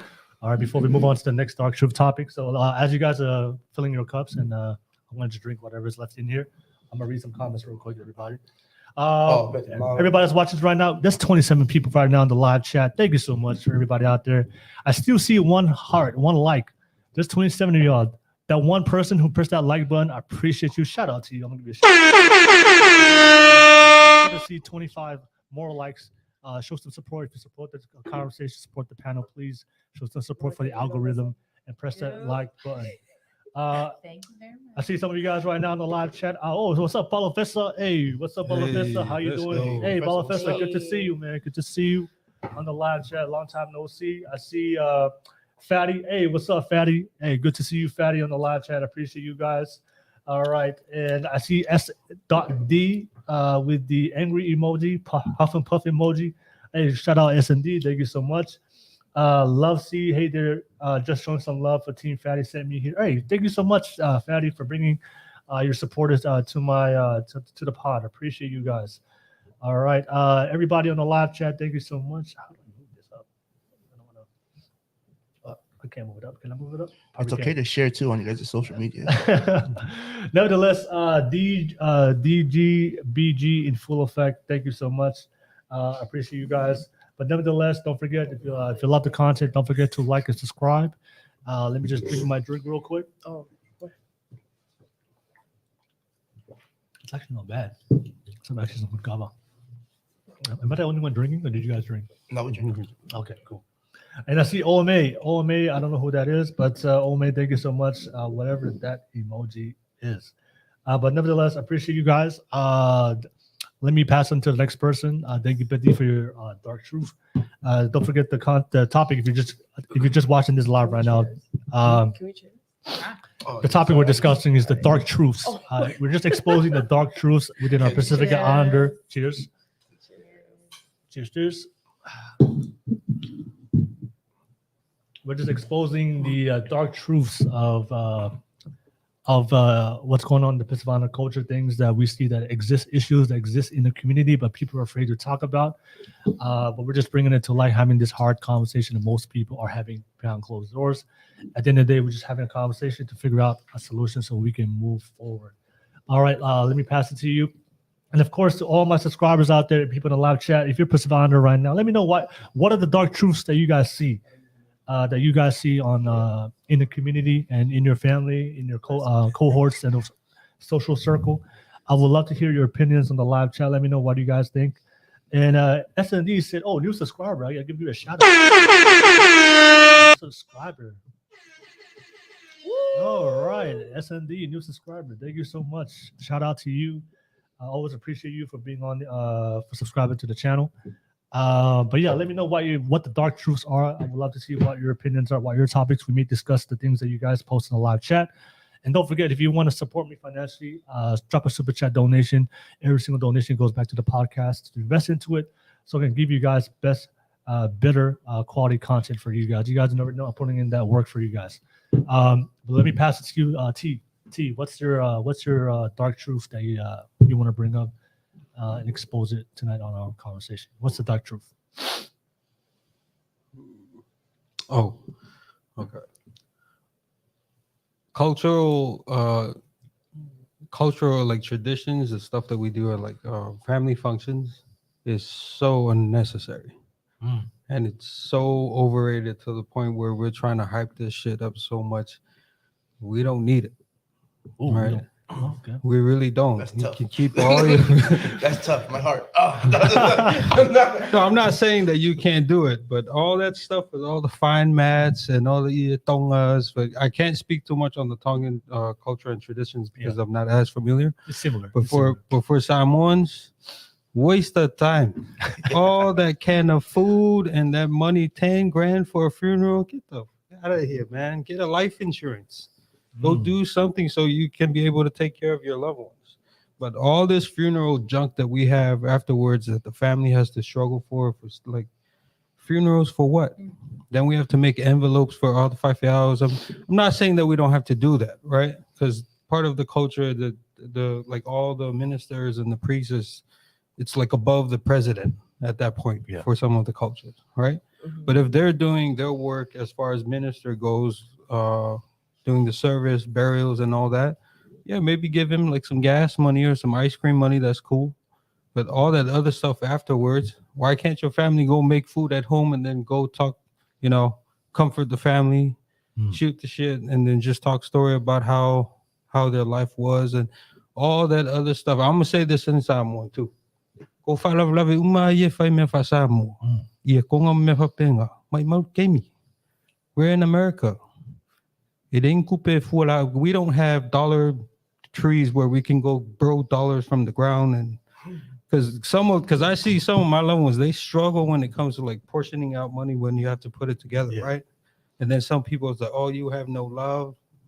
No love. Oh yeah. I gotta feed my kids, right? So in that case, if you say I have no love, why don't you go wake that person up from the dead and have him pay his own funeral or her funeral? That's what I think. Right? It's so unneeded, especially in the Samoan culture. It's so whack. And then if you call me here for Iakonga from Samoa, make it make sense.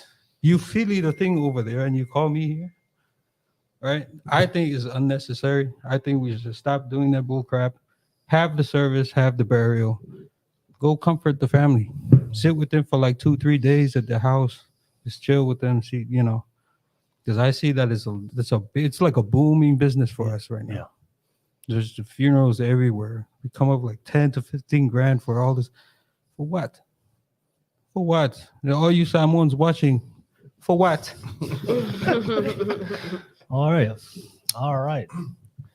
So it's safe to say that your kids gonna grow up in a world that they don't even know what that word means. I've always told like my two oldest, and I told them, and it was a joke. when I'm gone, dump me in the ocean, burn my body, dump me in the ocean, and then forget about it. Go move on with your life. You got a life that you need to live, right? Yeah.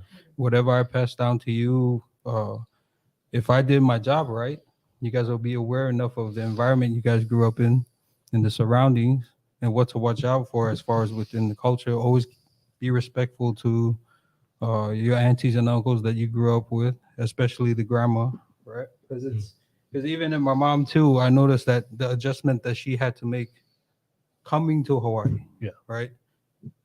Totally different culture from Samoa. Hmm. Huge cultural adjustment. Right? Okay. Everything is just different. So, like for my funeral, just stay home. Stay home. Just post it on Facebook. Yeah, don't even post it. Why would you post it? Because some guys, Yo. like you live 5 minutes down from my house, and I don't even see you until my funeral, and I'm already dead. Oh, that's tough. That's one topic. Yeah, that's a different story right there. Boy. Yeah. All right. So so that's your dark truth, right? Like the in Tongan we call it the what's the Tongan word for Mamotan. fatongia, right? Fatongia. Fatongia, right? I don't know because you said something in Samoan, but no, he said like it sounded like Mama Taimi. Oh yeah, Like- yeah, basically. Yeah, might as No, well. yeah, that's what it is. Mama, it's a waste of time. It's a Waste waste of of time, right? Yeah. So yeah. I have let's go down that route. You know, all of us are Pacific Islanders. I know you're Samoan. Most of us here are Tongans. We all know about fatongia, especially when it comes to birthdays, weddings, funerals. You know, there's a lot of investment not only with the physical labor but also monetarily. You know, Yeah. all right. I know somebody that's getting married. Poor guys just spent like a couple of bands on the ring. Now you have to take everybody from the church and the family to a restaurant and give them envelopes too. Yeah. He has a big day coming up. Like, come on, man. A show, I of, don't. a show of hands here on this panel. Like how many times there was like a fatongia, they kind of pressured you to get to contribute towards it, but you didn't want to, but you had to do it because it's family expectations or pressure. When are times that we have that? What are times that we have a fato? Everything. Yeah, Birthdays. Oh, Yeah, okay. birthdays. When they'll ask you for money. Hey, can you throw in $20, $100? Oh, okay. Fundraisers. Go like within your villages, your parents' local villages. They have fundraisers, and they'll be like, "Oh yeah, we're trying to build a new school." Yeah, I'm kidding. I'm kidding. You never sent money back home to the islands to family members you've never met in your life? Bro, that's a different conversation. I did meet them. Okay, I see what you're asking. Yeah, all the time. Oh, okay. All right.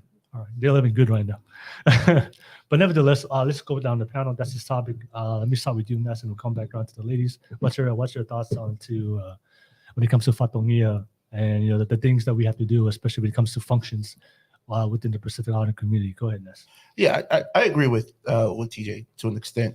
I think that the fatongias and the kavengas that us as speaking as a Tongan that we uphold is what makes us Tongans, right? Yeah. The Bible says that we are to be peculiar, that we are peculiar people, right? So I'm convinced that being Polynesian, that we are very special types of people because of the cultural foundations that we're built on. Now, because we're here in America, there's an expectation because we live in the land of the free and there's plenty of money and money grows on trees and there's, we can find $1,000 in the back of our pockets at any moment based off of the perception of our family back home in the islands. That's their perception of us here. Now, because we obtained that perception, we are now caught in this battle of, I'm going to do it this good because I know nobody else is going to do it this good. Now our OGs and our parents are like, I'm going to go above and beyond, and I'm going to, do it better because I want to make sure that my son, daughter, granddaughter, grandson seed shows how much we love them. Do I think that it's over the top most times here in America? Absolutely. I think it's way over the top. Do I think the person that we're celebrating deserves it? Sure. I do, but I do agree with you to an extent. Like I've, growing up, I've had to eat saimini for weeks, because of the donation, the love that we continuously give back into our community, and me learning that now when I put that on my kids, I would make sure that I'm financially stable enough to be able to do so.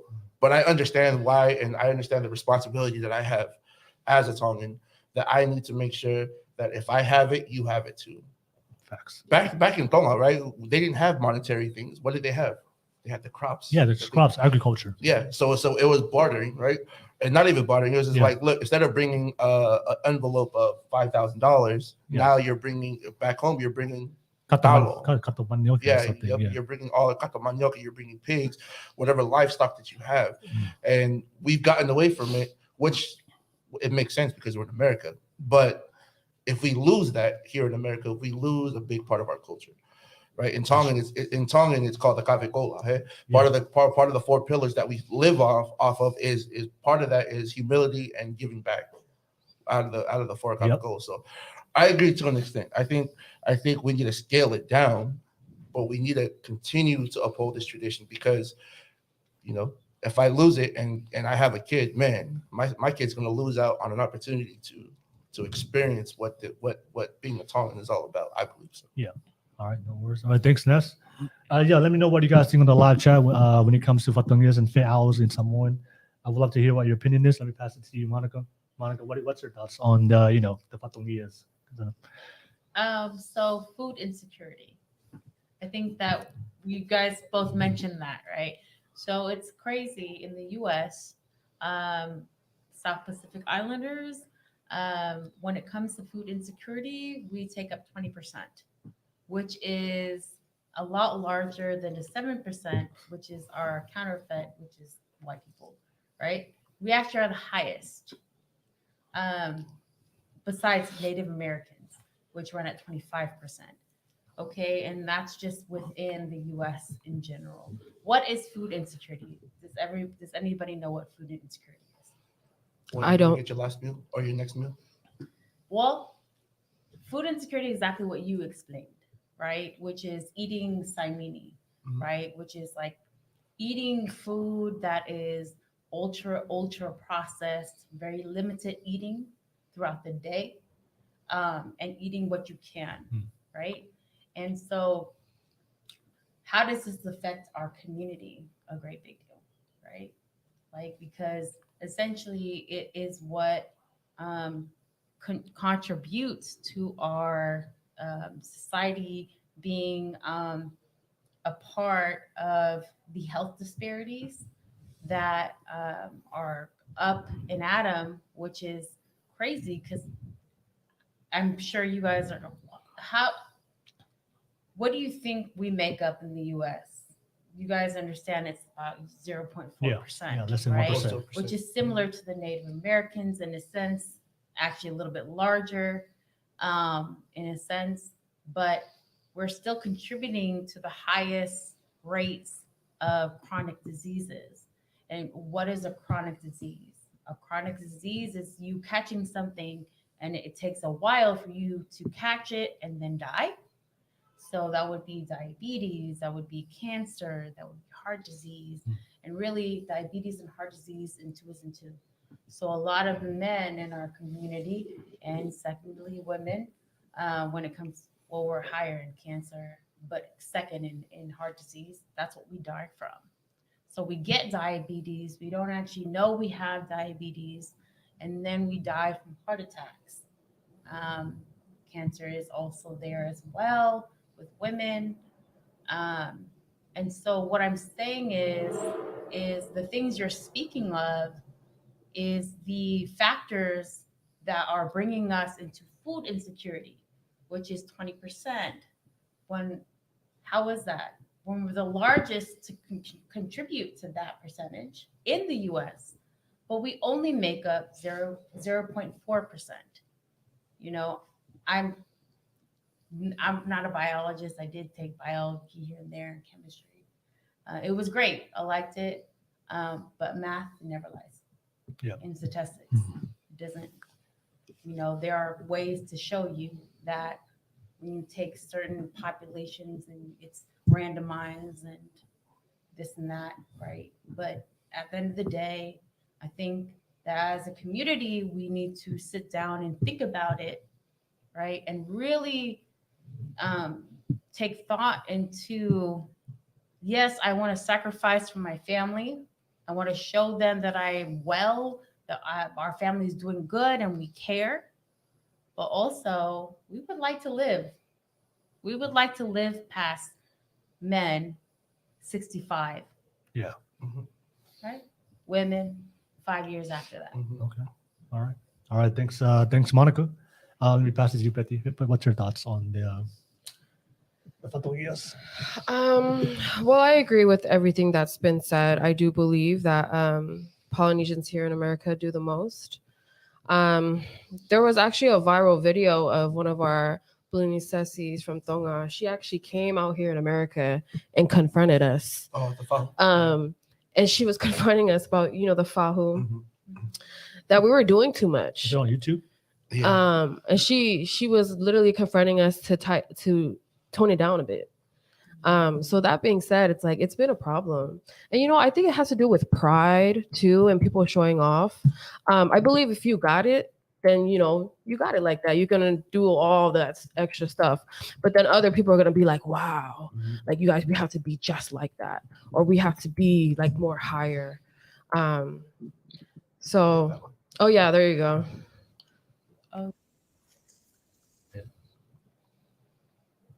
Let me play it real quick. And,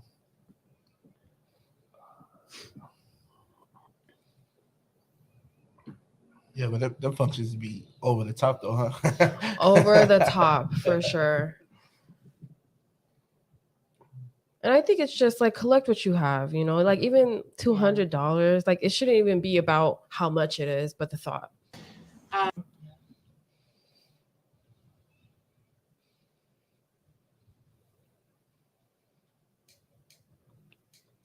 I forgot which princess. so is this the one? Is this the video? Yeah, that's the Yeah. one. Okay. Okay. All right. This is I forgot.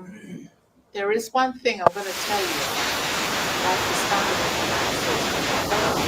Include the audio. Give me 1 more second.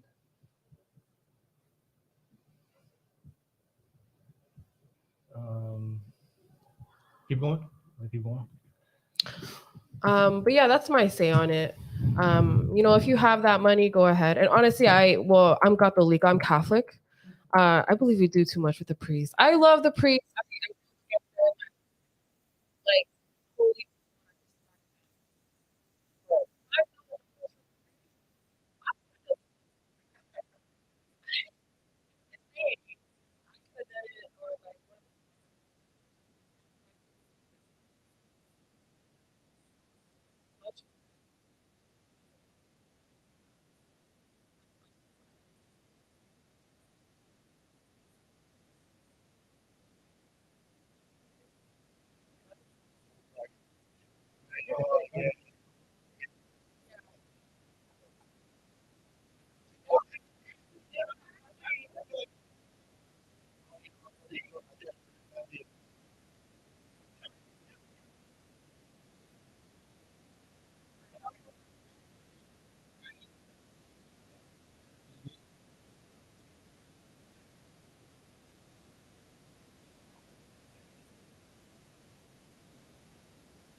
Dollars on her head.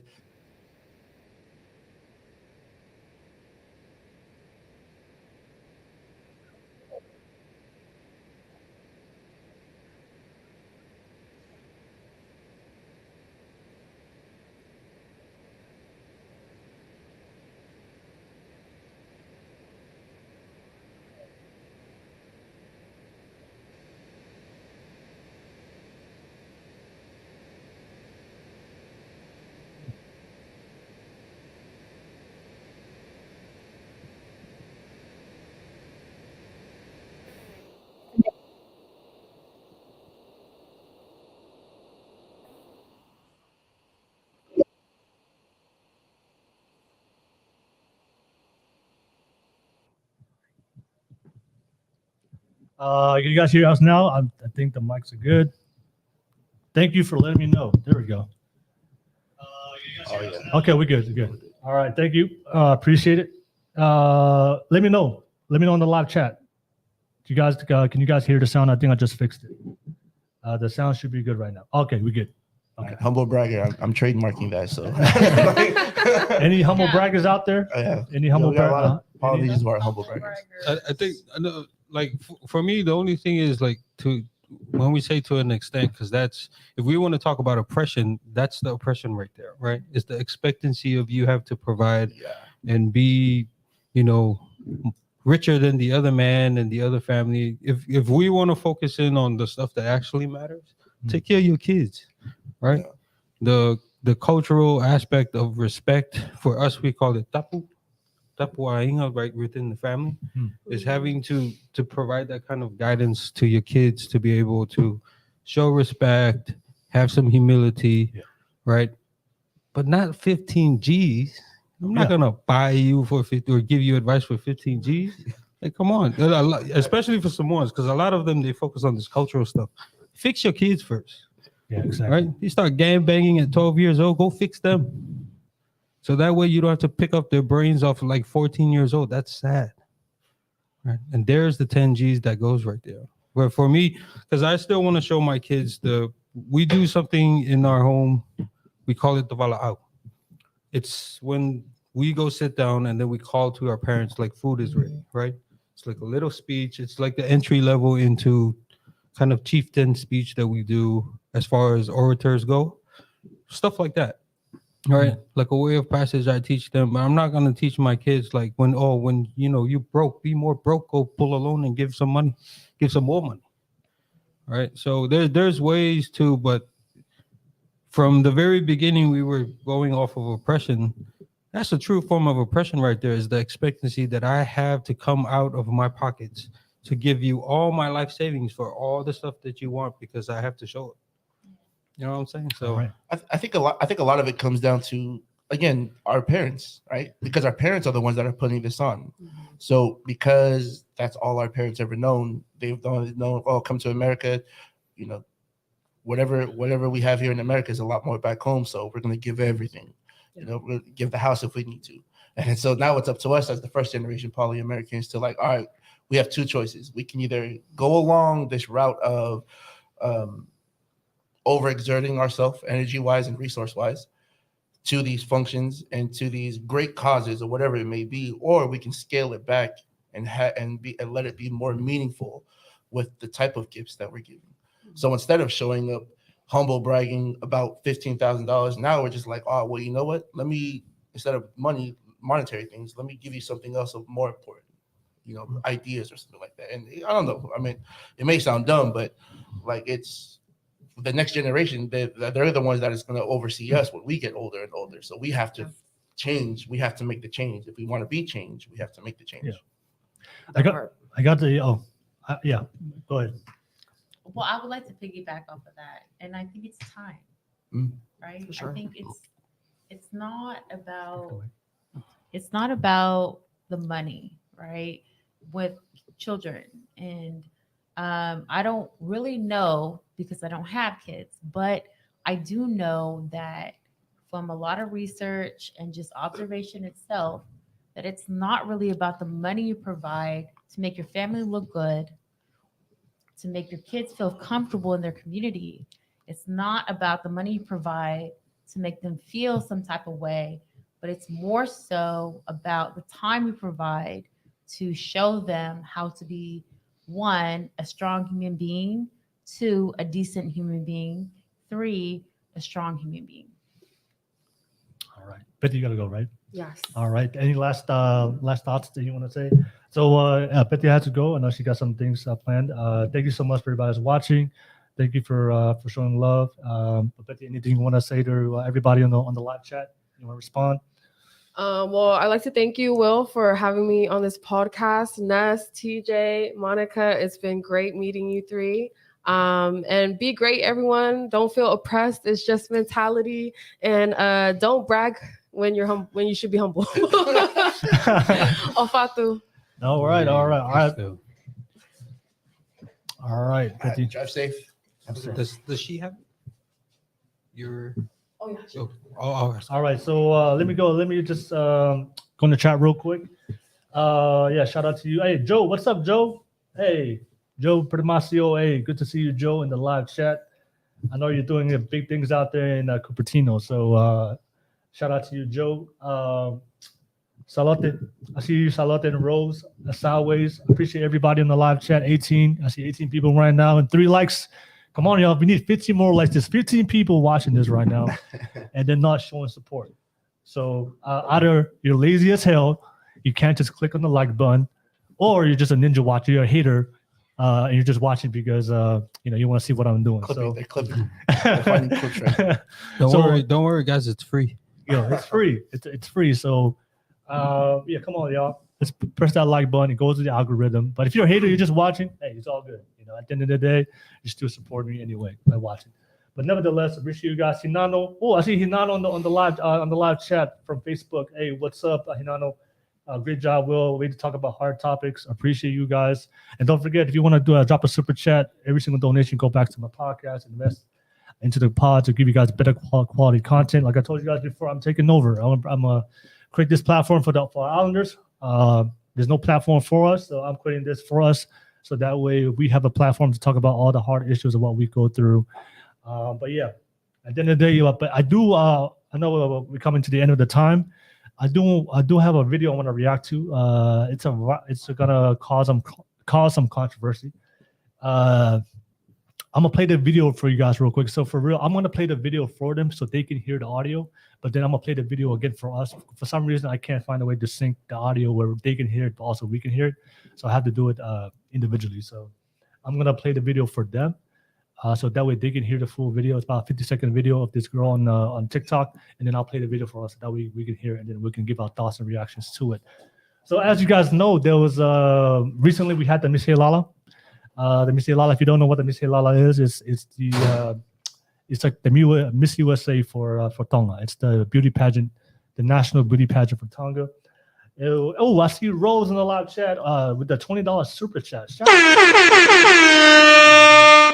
Congrats on the relaunch. Shout out to you, Rose. Appreciate you. Rose, you've always been a big supporter. So Rose, thank you so much. And I can't wait, Rose. I can't wait to get you on the pod. Shout out to you. At the end of the day, I'm gonna play this. So apparently the Missy Alala, if you guys weren't watching, Missy Alala, there was the Missy Alala was I believe was in July. There was a winner, but then there was this viral video I saw on TikTok about this girl. She had some criticism of the winner. So I'm just playing the video real quick and we'll get a chance to react to it. So let me play the video for the audience real quick. So I'm gonna play the video for you guys first, so that way you guys can hear the audio, and then I'll play the video for us so we can hear it. I gotta fix that issue, but until we get there, we'll make it happen. All right. If you're an audio engineer and you know how to fix that, type it in the live chat. So, all right. Let me know how to fix that problem. I would love your advice. All right. All right. Video file.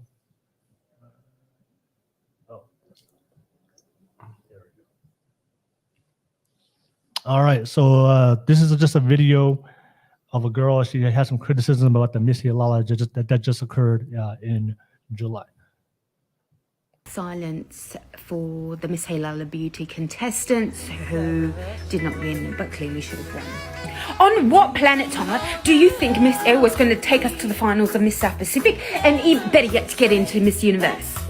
The bar has been set by Diamond Langi, Brittany Fuimano, 10 steps forward, 1,000 steps back into the 1900s. Your beauty standard is from the times of the Ha'atakalawas. I mean, granted, Miss Ewa lives in Tonga. She could do, a little bit for Tonga. But honestly,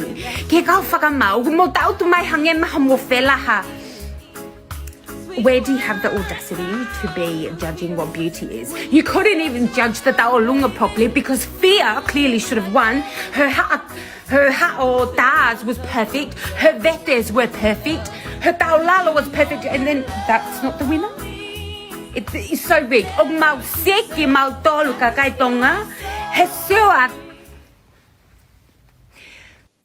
Don't come at me because your mum's ugly. Okay, all right. Cool. All right, so I'm gonna play the video for us real quick. So I'm gonna play the exact same video. All right, so let me know what you guys. So as I play the video for us, so we can hear it, I want you guys to let me know what you guys think on the live chat. What's your reaction to this video? Because this is a video I saw that was going viral on social media about the Miss Lala. So I just want to get a chance to talk about it and react to it. So let's play it for us.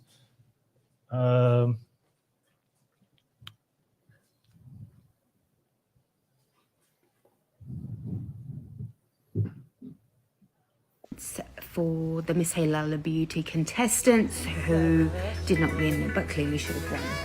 On what planet, Tonga, do you think Miss Air was going to take us to the finals of Miss South Pacific and even better yet to get into Miss Universe? The bar has been set by Diamond Langi, Brittany Fuimano, 10 steps forward, 1,000 steps back into the 1900s. Your beauty standard is from the times of the Ha'atakalawas. I mean, granted, you know, Miss Ewa lives in Tonga. She could do, you know, a little bit for Tonga. But honestly,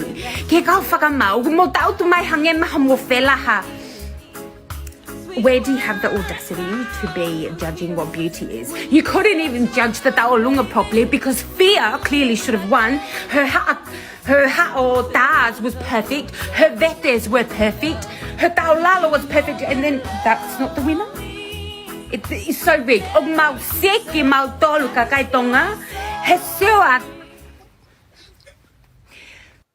Don't come at me because your mum's ugly. Yo. Humble braggers, right? Humble braggers. Humble braggers. All right, so let me just summarize. You know, I know a lot of you guys right now probably not Tongan, so you guys have no idea what's going on. But the Miss Lala is a national beauty pageant of Tonga. And I think what made what she was talking about is the Miss Elwa, who just won the Miss Lala. I think the last time a contestant from Tonga won has been like almost 5-6 years. So before the last 5-6 years, I think it was always a Tongan from a foreign country. I think from Australia, from America that won.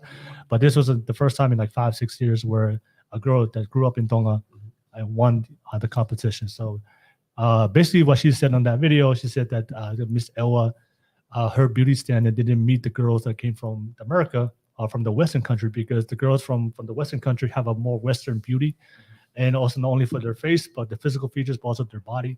Miss Elwa, you know, has the traditional Tongan body and look, and she wasn't as qualified to win. And she said that she's comparing her to Diamond Langi on all the past winners who had a chance to go to the next level to compete with like Miss Universe, Miss South Pacific, and she thought that the Miss Elwa didn't have the standard to compete and put Tonga on the map. So why did we pick this girl? Because she's not going to take us anywhere. Why don't we pick the girls that have the beauty standard that matches more the Western country? So that was an interesting take. All right, so let me know what do you guys think. You know, she kind of went viral online, and a lot of people were talking about it. I just want to hear you guys. What do you guys think about it? And I'll start with you, Ness. Start with you, Ness. What do you think, Ness? What do you think? So I didn't watch it. I didn't watch the Miss Halala, but I read all the comments. When I watched that actual TikTok in live, and I scrolled through all the comments. Man, it was interesting to see the comments about body positivity, right? It was like, oh, that's how Tongans are. That's how Polynesian women are. You know, since that's the natural beauty of being a Polynesian or a Tongan woman. Now, if I'm just listening to what this young lady has said on this TikTok and I compare it, and based off of what she's saying, I mean, she has valid points.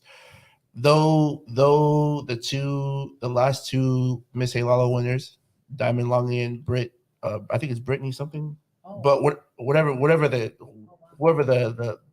two young ladies are, if you were to compare them, I mean, I would agree, but I don't know. Like I feel like I would agree to it to an extent.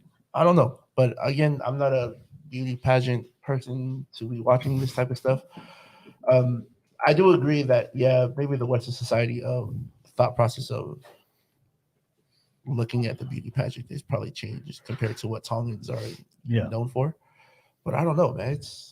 I don't know. I low-key agree with some of the things that she said, but What do you? Well, I know you're Samoan, but what is your general reaction, T, to that video? Anything you want to add on to it? I think it all depends. I mean, if you look at the pageant, it's a Western event, so you can't hold the girl. You can't hold the girl at fault, being like, "Oh, you don't have the Western look," and right. So it all depends on who. Of course, people from over here is gonna look at it that way, right? So the girl that had the TikTok, is she from Australia? I don't know, but it sounded from one of the Australian. yeah, it sounds like just I don't know, but I think sounding by her accent, Yeah, I think she sounds like she's from New Zealand. So like that's what she's used to. I mean, she's a beautiful girl. Looking at her TikTok, but again, that's in the West, so it's a Western event, right? If we have a competition, our own competition that we made back in the islands, that it'll be a bit different. But there will be some influence from the West on how they, the looks, the makeup, the dressing, the outfits, the gowns, whatever it may be. But if it was like, if I know I have the face to be able to judge that you wasn't supposed to win that, yeah, I would probably make the same TikTok too and be petty. Yeah, right. But it's a Western event, so we can't fault her too much for that's all. But pageants in general, right? I would think pageants, just like any other competition, whether if it's like weightlifting competition, they have standards, right? There's standards. Yeah. There are certain requirements that you have to meet, not requirements, standards. I think on paper, there's the standards on paper, but anything that when judges are involved, we all know it depends on what the judges think, So, are the judges? I mean, do I hope the judges gonna make the right choice based on who qualifies to be able to win? But you know how people are. If you know that person and their family member, that's gonna sway your decision. I'm not saying that's what happened. Yeah. I'm saying is like whenever you have a panel of judges, it really depends on what the judges think. Even though there's standards on paper that they go, hey, you need to be good at ta'alonga, you need to be able to wear this costume, you need to. I don't know the criteria, but there's 5 things. There's a couple of things they have to do, right? There's the talent, right? Then they have to do a speech. I think in the beginning they have to do a speech, talk about world issues. They do an interview, and then they do the ta'alonga, right? They do ta'alonga. And then of course they do the traditional wear, where they have to wear a traditional outfit, right? But then it still comes down to the human, the opinion of a human being, and then depending on what their perception is, and then also let's be honest, what their relationship is, who they know. It's not what you know, it's who you know. So we know like competitions, and there's a lot of these pageants, because I did a podcast with a girl that used to do a pageant a long time ago, and she always says the judges are always biased. They have their winner already, if the girl they like, and then you're just fighting against that. But I don't know. Just based off of how you explained the video, it sounded like it was a beauty issue, right? Yeah. The beauty standards. Yeah, so in that the case, they beauty should make a criteria. You should spend like at least 2 years in Tonga, let that heat play around with you for 2 years, and then go on a pageant, see how it works out. Yeah. But so does whoever wins Miss Halala, do they go to a different competition? Do you know? Does anybody know? I don't know. I have no idea. I think it depends on her if she wants to enter the competition. Yeah. So I think I don't know if you can correct me. Watching this right now, correct me if I'm wrong, but I think she qualified. I think if you win Miss Halala, you qualify to go to the Miss South Pacific. Miss South Pacific is from all the islands, right? So you have to represent your country. So you have to, in order to qualify for Miss South Pacific, you have to win your national pageant for your country. Okay. All right. Then but I don't know I don't know how you get into the Miss Universe. Because I know Diamond Lange, she went to she represented New Zealand to go compete in the Miss Universe, but I don't know if Tonga. I don't know how Tonga can qualify to go to Miss Universe. So maybe somebody's watching this right now can come on and explain to us. But I do understand her viewpoint, even though I do disagree with it. I do understand that what she's really trying to say is, just from a rational point of view, if we want to put Tonga on the map, then we have to compete with the world, right? We're not just competing with our own country. We're competing with the world, and the world the reality is the world has different standards outside of what we think is the beauty standard is for Tonga. Yeah. So if we want to compete in that level, we have to elevate our game to that level. Just like if you come to America, you have to level up your competence to how you succeed here in America, not compared to Tonga. So I understand her standpoint. I know a lot of people that disagree because, they think that she was shaming her, but I understand her point of view, and it makes rational sense. If you want to compete with the world, then you have to meet the standards of the world. And that goes, I mean, and not to sidetrack a little bit, Will, but in the same perspective, it's like sports too, right? Yeah. National rugby, right? Yeah. We're not shaming the guys that jump ship from New Zealand to Australia to come play for Tonga or Samoa, right? We're over here, yeah, you should definitely defect and come play for our country. But here we are, like, hey, we're gonna send some beauty pageant queens over to Tonga to go and compete in the Miss Halala, but here we are like, oh, well, she's not even real Tongan, she come from America or she's coming from somewhere else. She's getting dragged through the mud. But on the flip side, we're praising these national rugby players that are switching sides from origin over to play for their country. Yeah. Or maybe I have it mixed up, but you guys know what I'm saying, right? Like switching sides from New Zealand and Australia to come play for your home, your parents' heritage. Like we're not. You don't see nobody out here like, oh no, you're not real Samoan. You shouldn't play for Manu. You shouldn't play for Matamatonga because you weren't born here. No, nobody's saying that. Everybody's saying, yeah, bro, we need you. In order to compete, yeah, we have to elevate. And it's the same way with, I believe. Well, now when you say it that way, yeah, it should go for the pageant because based off of what the young lady was saying in the video, she's not going to take us anywhere because of the standard that's already been set by the previous winners. Yeah. And it makes sense. Yeah. Monica, want to add on to it? Yeah, that's fine. No. What can I say about that? Well, there's two sides of me. There's two sides of me. Okay, so there's one side of me that understands that our entire world globally is standardized on the Western atmosphere of what everything is, right? That's true. Whether it comes from sports and winning there, where it comes from, being a businessman and winning there, where it comes from anything, right? So we are all westernized in a very certain way. And so in that aspect, I can understand. I didn't realize that Damilangi was in this. No, she wasn't in this. So she wasn't. No, she was. She won it. Did she win it years ago? Yeah, years ago. Okay, so she won was it. a past winner. Oh, so she's like comparing. Yeah, but she's the one that's gone the furthest when it comes to competing. I think she went to the Miss Universe. Okay. She entered as a contestant. Got it. So she's gone the farthest as far as any Pacific Islander I know. Okay. Yeah. So do you want to know what I think? Not what I think, but obviously what was shown to us about what the judges were really trying to show us as a community is how would you feel if we put a real Tongan girl on there to win? Wait, define Like what's a real Tongan? But what's a real Tongan? That real girl, the one that won. Miss Elwa? Yes. Oh, okay. And I guess the real Tongan is like the traditional look of what the of a one girl that from looks Tonga. next door to your village. Oh. Yeah. Which is, I think, is beautiful. That's to me because I'm a woman I get it. I'm not as harsh judging as men are because you guys see it in a whole different aspect, which is fine. There's no judgments with that, but that's really what it was: is to test our oppression. How do we really view things? We always want to win, which is fine. And so right now, this is what we've stated. We've stated that, the Western looking is good. You can be a Tongan, especially as a woman. You can be a Tongan woman. You can't look too Tongan.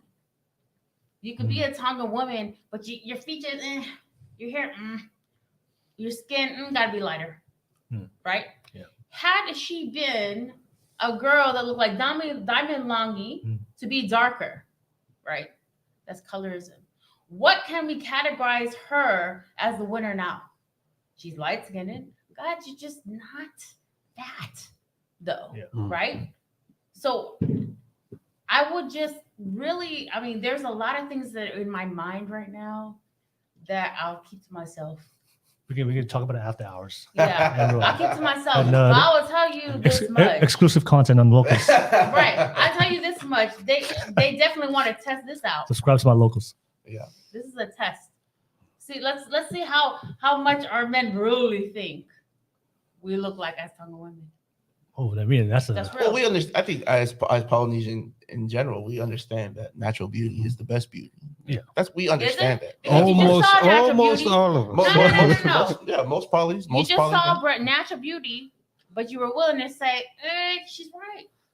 No, I said I understand her point of view. Yeah. From the standpoint, like all she's saying is if you want to compete in the world pageants, we know there's a different standard in the world pageants compared to the standards of Tonga. So if you want to compete to that level, you have to elevate yourself to that standard. But how can you elevate it? There'd be no way to elevate it unless you have Fasi or her family has white blood. Just sponsor the girl to come to the States for like what? Well, the thing is, look. Maybe. I mean, the thing is, the precedent has already been set.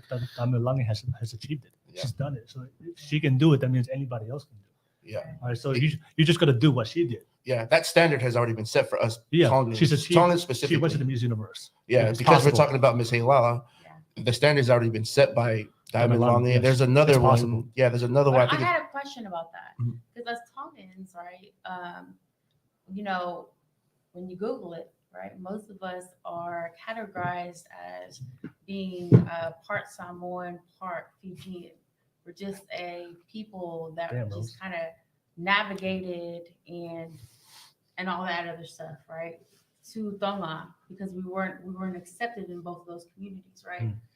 What I would like to know is what about the darker women? What about in like it coming in a sense of colorism, right? What about that? Let's put that on the table because I'll be honest right now, when I think of Diamond Lange, I think of like Rihanna, right? She's lighter. But what if it was Rihanna? Be acceptable? Is that what you're saying? Would it? And like think about it. I see that because she's not talking. Rihanna's not talking. Well, she isn't, but she could. Like I would say sometimes it looks like that because you don't know. Tongans come out and look different. They look whole different in other type of ways. Yeah. I don't know why, but that's because we're a mixed breed. I don't know. I think when we're talking about the pageant, TJ, you said it right on, and I had no idea that this was the ideology of it was a Western idea. The pageant came from Western society, so I never knew that. But the more I think about it, with the beauty pageants in Tonga, in Miss Halala, who I won, if that standard has already been set like that, right? And now, like the video said, you know, if that's what the standard is, we have to meet that standard, regardless.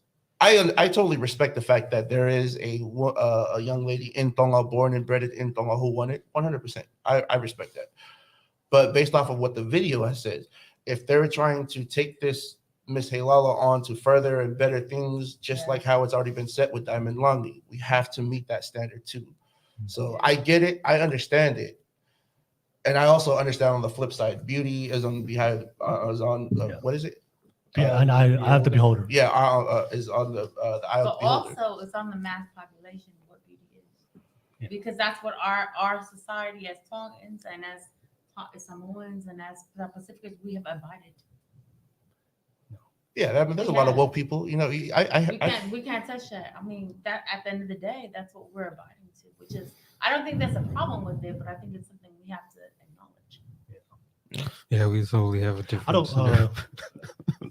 I don't think you said the pageants were created by Western society. Was it? Yeah, it's more like a Europe thing. No, I don't think. I think there's always been pageants back in the day, but they just called them harems back in the day.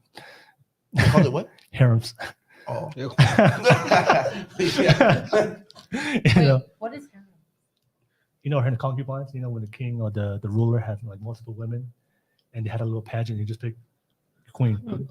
Oh, okay. Yeah, they didn't have a word for it back in the day, but no. But nevertheless, I had a question for you. Somebody asked me to ask this question. One of my supporters.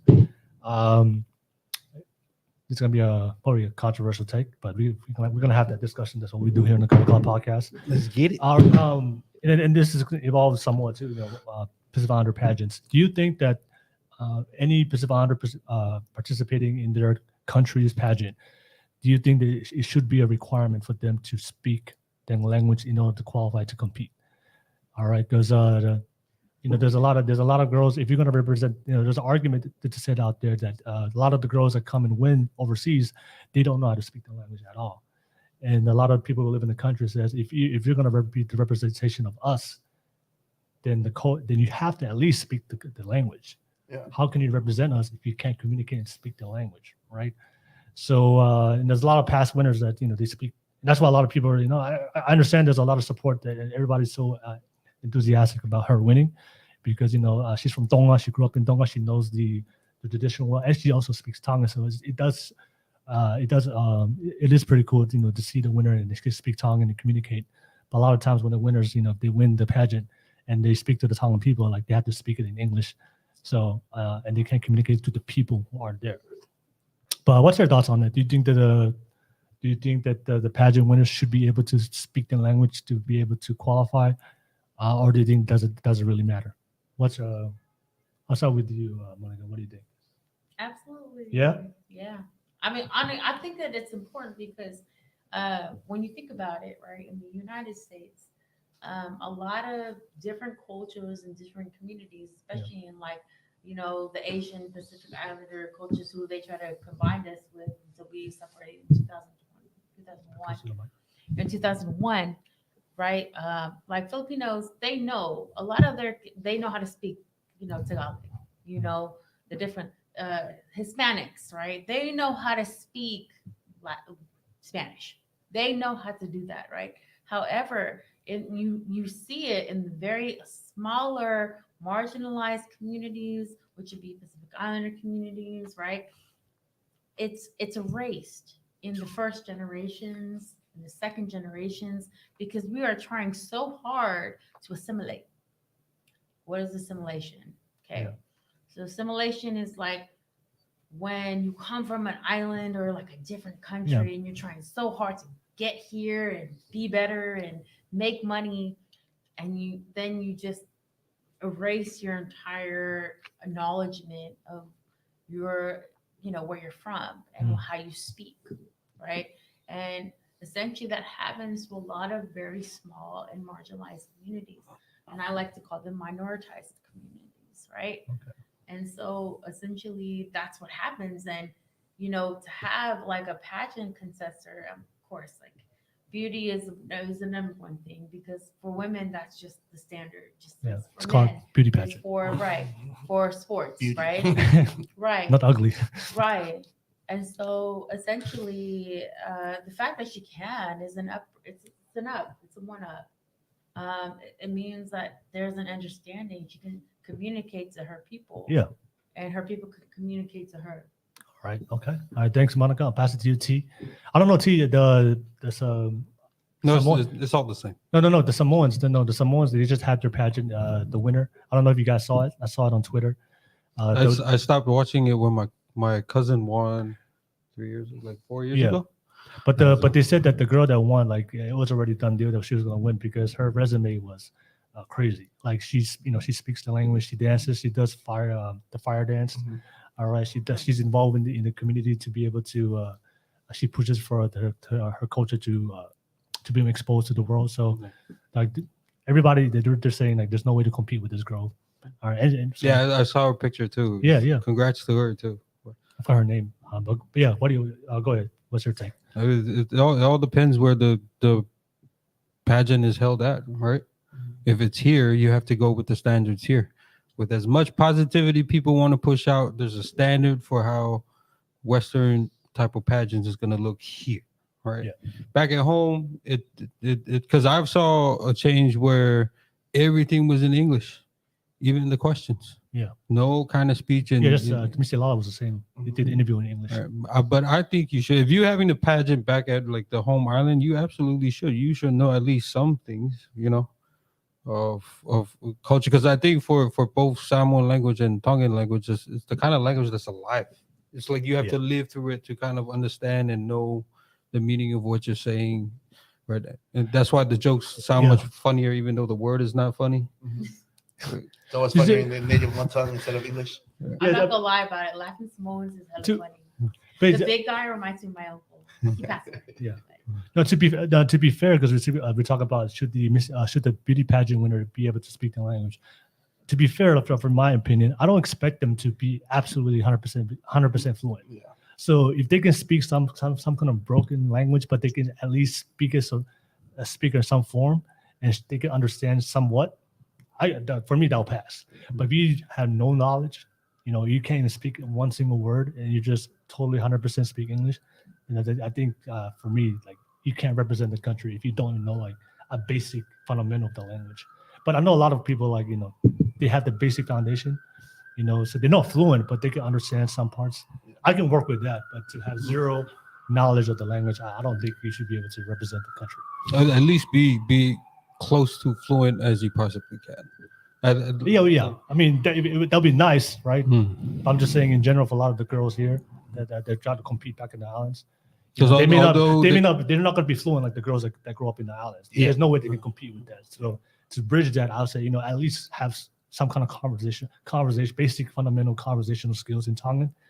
All right, and that can work for me. But if you know the language just better than Bob down the street, the same kind of knowledge when it comes to Tongan, then I don't think you should be able to represent. because I don't think the language is going to be in the way of, even though they don't know the language as much, but we can't say that they were raised the same, Tongan values or Samoan values back at home, the same cultural stuff. So, But you can learn it because, like, remember I told you about my friend that's married to a couple. She is like Hispanic and Pick the mic. she's Hispanic and Filipino, so she's learned it. She learned how to speak Samoan. And so unfortunately for us, it's not like I've seen Samoan dudes come here like after 3 months. What's up, bro? That's all they know. Okay. The first 2 words I knew in English when coming to America, I was like, "It's good." Everything is good. It's good. How are you? It's good. Hungry? It's good. You want to work? It's good. Next, you want to add on something? Yeah, I think it's important for any beauty pageant who represents their country of heritage to not only learn the language but understand the history, right? So Miss Ewa, who won, she probably knows all the history about Ewa. Yeah. Right. If there's somebody, Miss Vaini or whatever the case may be, women women or men that are representing their country, specifically their village, I would hope that not only do they understand the language, but they understand the history within that village that they're representing, because that goes a long way too. Yeah, I don't know. But yeah, definitely if somebody shows up over there that's Hafkasi and don't know a lick of Tongan or Samoan, they over there like, yeah, I'm Tongan. Are you? No. Real quick. I gotta give a shout out to Trudy. Trudy. Shout out to you, Trudy. Trudy. Let's go. $20 donation. Thank you so much. Love the new podcast. Look, congrats, bro. Thank you so much, Trudy. I appreciate you. I know we go way back with the podcast when we did the podcast together. So thank you so much, Trudy, for supporting. And let me just go to the chat real quick. A lot of you guys having a conversation, letting me know what you guys think. Sama Nunu here for the first time. Thank you so much for watching. Don't forget to like and subscribe. I can't speak the language myself, so I'm gonna sit this one out. Okay. All right, no worries. I see Joe. Joe said this was a conversation that was held in the Philippines like in 2014. Their argument was the fact that the Philippines has too many dialects. Yeah, we don't really have a lot of dialects in Tonga or Samoa. It's pretty standard. And I see Rose. She said, "Beauty pageant, beauty comes first." Okay, that's true. All right. Nevertheless, yeah. Don't forget. Appreciate you guys. Don't forget to like and subscribe. And we're coming to the conclusion of the pod for the last 9 minutes. Don't forget. Let me know what you guys think. If any of you guys have anything you guys want us to discuss when it comes to exposing the dark truths of the Pacific Islander culture, drop down the comment and let me know, and we can kind of conclude with that. But to bring it back full circle, yeah, we talk about a variety of the topics. I just want to talk to the panel. Anything you guys want to add on as far as dark truths? And want to just throw it out there? We can conclude with that. I think for mine's for what I share, it's like I always tell, especially my age group, my generation, close to my age, it's like one thing for Samoans is give them your flowers now. Spend time with them, tell them, show them the love, and that cultural aspect. So that way you don't have to give flowers only when they're dead. Yeah. You know what I'm saying? So it's definitely because this year, for all the way from COVID to now, and a lot of people, like, we're so immune, we just lose people left and right. Yeah. Just going to funerals every day, give them the flowers now. All that cultural stuff will follow afterwards. You can always come back to that and relearn it, but the stuff that's more important is how you show your love to your family just by being present and what actually makes sense, Right. not having them being out of pocket out on the street. Just give them your flowers now. Tell them how you feel, tell them how you really feel sometimes. But other than that, that's really all I got. Yeah. Okay. I want to. I guess I have a dark truth. I want to speak about to conclude the podcast. So, yeah, especially this pertains to me because, like I told you guys before, I grew up in Dongam, moved out here. My goal was to live the American. I'm like, that's my dream. I want to live the American dream, and that's what I'm doing right now with the podcast. I see opportunity here, and I'm trying to utilize it. But I want to talk about, because I've had this conversation with with the younger siblings and younger cousins about pursuing their dreams, pursuing your goals and what you want to do for their life. And a lot of times especially the younger generation, I've gone through this. Usually when you have a dream, especially when you're younger, usually the person you ask advice for is probably your parents, right? And you're looking for your parents for support.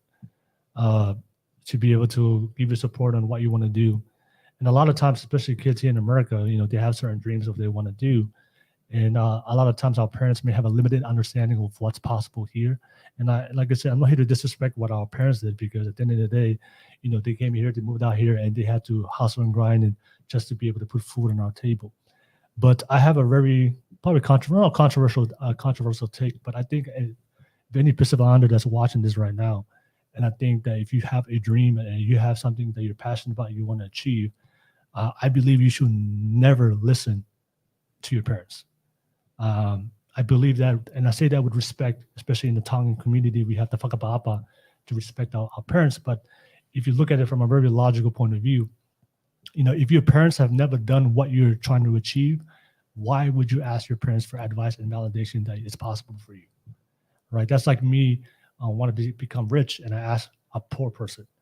They've never done the work, and doesn't have the skill, has never gone down that path and walked those shoes. So for me, I see a lot of Islander kids, they give up on their dreams. It's because they ask their parents, and because the parents have a limited vision, understanding of what's possible. And I don't blame their parents. They only know what they know. So if you ask them, hey, I want to go into tech. I want to be a fashion designer. I want to be a business owner.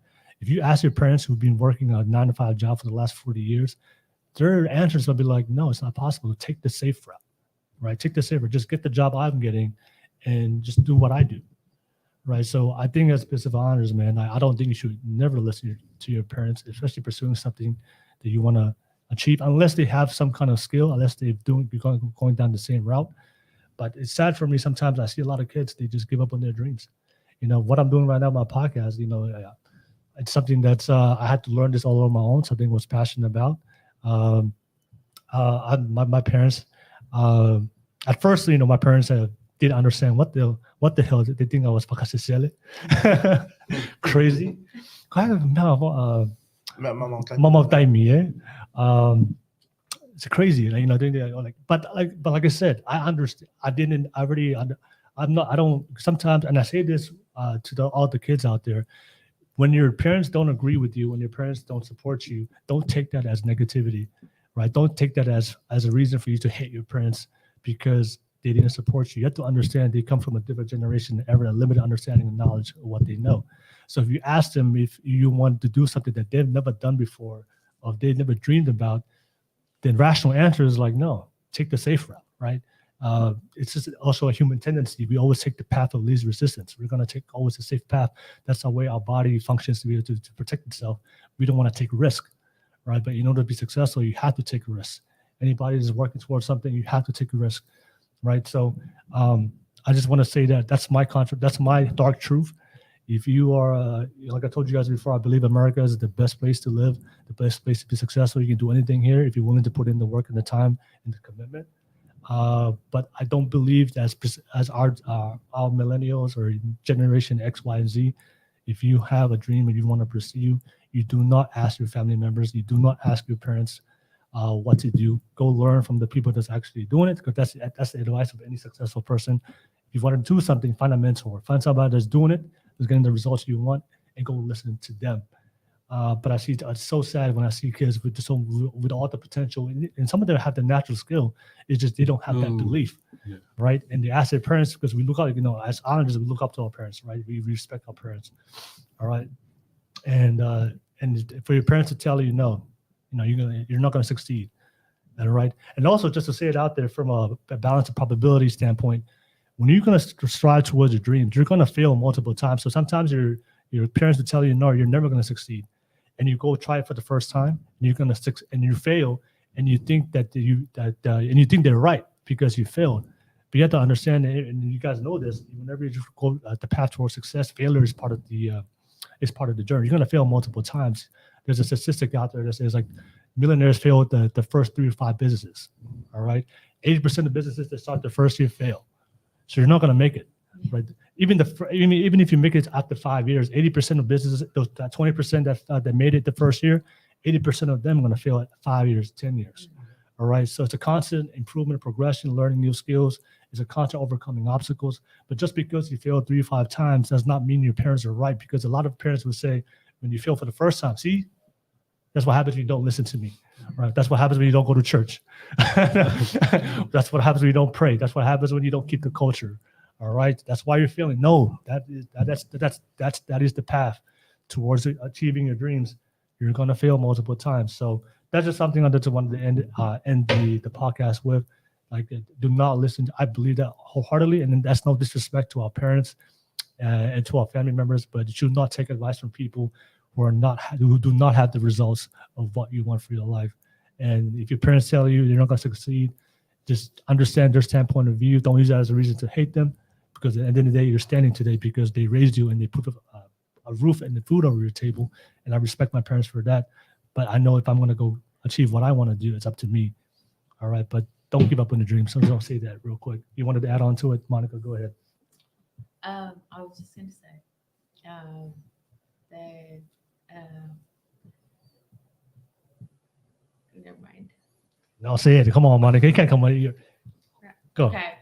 Go. Okay. So what I was gonna say is, So businesses are great, and I think all polys should do businesses for sure. And so what I've learned, right, in just this city in San Francisco, is all businesses are great. Food businesses, if you start it up, is a lot more complicated. If you have a food business, please stick by the law and the regulations. Thanks. Because you don't want to get closed down, and there's a lot of money going down for it. But other than that, like, be business entrepreneurs as much as you can. Yeah, Will's right. I mean, you at the end of the day, it's he's not saying what I'm saying. He's just saying what I have observed. Yeah. It's a form of oppression. Like, when our parents tell us these things, it's also the fact that they're oppressed. And we have to actually understand this for a time, until we're grown-ups and until we understand that. Yeah. So, yeah. All right. T, anything you want to add on real quick before we conclude? What I just said? Do it with some common sense, guys. It doesn't mean go up to your parents and, mouth off before you get your face slammed into the floor.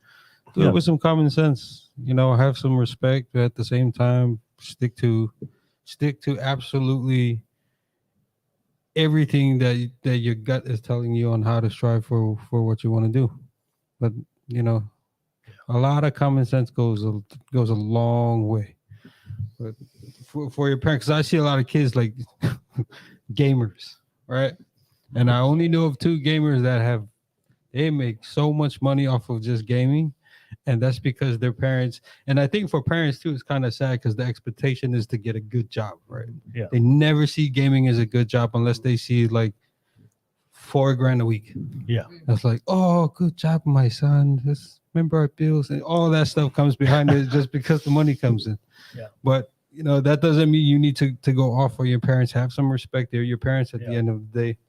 They whatever they try to do, they try the best that they know how. Yeah. But yeah, that dark truth it's gonna hit a lot of parents. It's gonna be tough. Yeah. Yeah. Yeah, our parents only know what they know, right? Yeah. It goes back to the beginning of what we were talking about, like specific. And again, I'll always go back to this because I think now, if to us as first generation poly Americans, right? If we have kids, and our kids come up to us and be like, "Dad or Mom, I want to pursue XYZ, acting or whatever." Well, because we were born here in America, we understand what it takes to become an actor or actress and stuff. Yeah. Like, all right, cool. You know, how do you plan on going about that? Right. Obviously, if I told my mom, I was like, "Mom, I'm 33 years old, I want to be an astronaut," she gonna look at me like, "What? You're 33, stop it." like stop it. And I'm like, yeah, that kind of makes sense to you. Like, but no, to Will's point, yeah, to an extent, you're right. And it's not about asking your parents, right? Here's how I'm gonna go about it, right? Dreams without works is exactly that, just a dream. Yeah. A wish. Yeah, it's just a wish. There Yeah, you there go. you go. That's a good word. It's just a wish. And if you're not putting the necessary steps forward and then coming back to your parents with a plan of action, be like, "Mom, Dad, this is what I got going on. This is what I want to do. And here is where I'm at." How many times, what do you think that more times than not your parents are going to be like, maybe it might not work, but you know what, son, daughter, because you did the work, let's see this through. So, yeah. And also, I feel like as people, we have to understand our parents are people.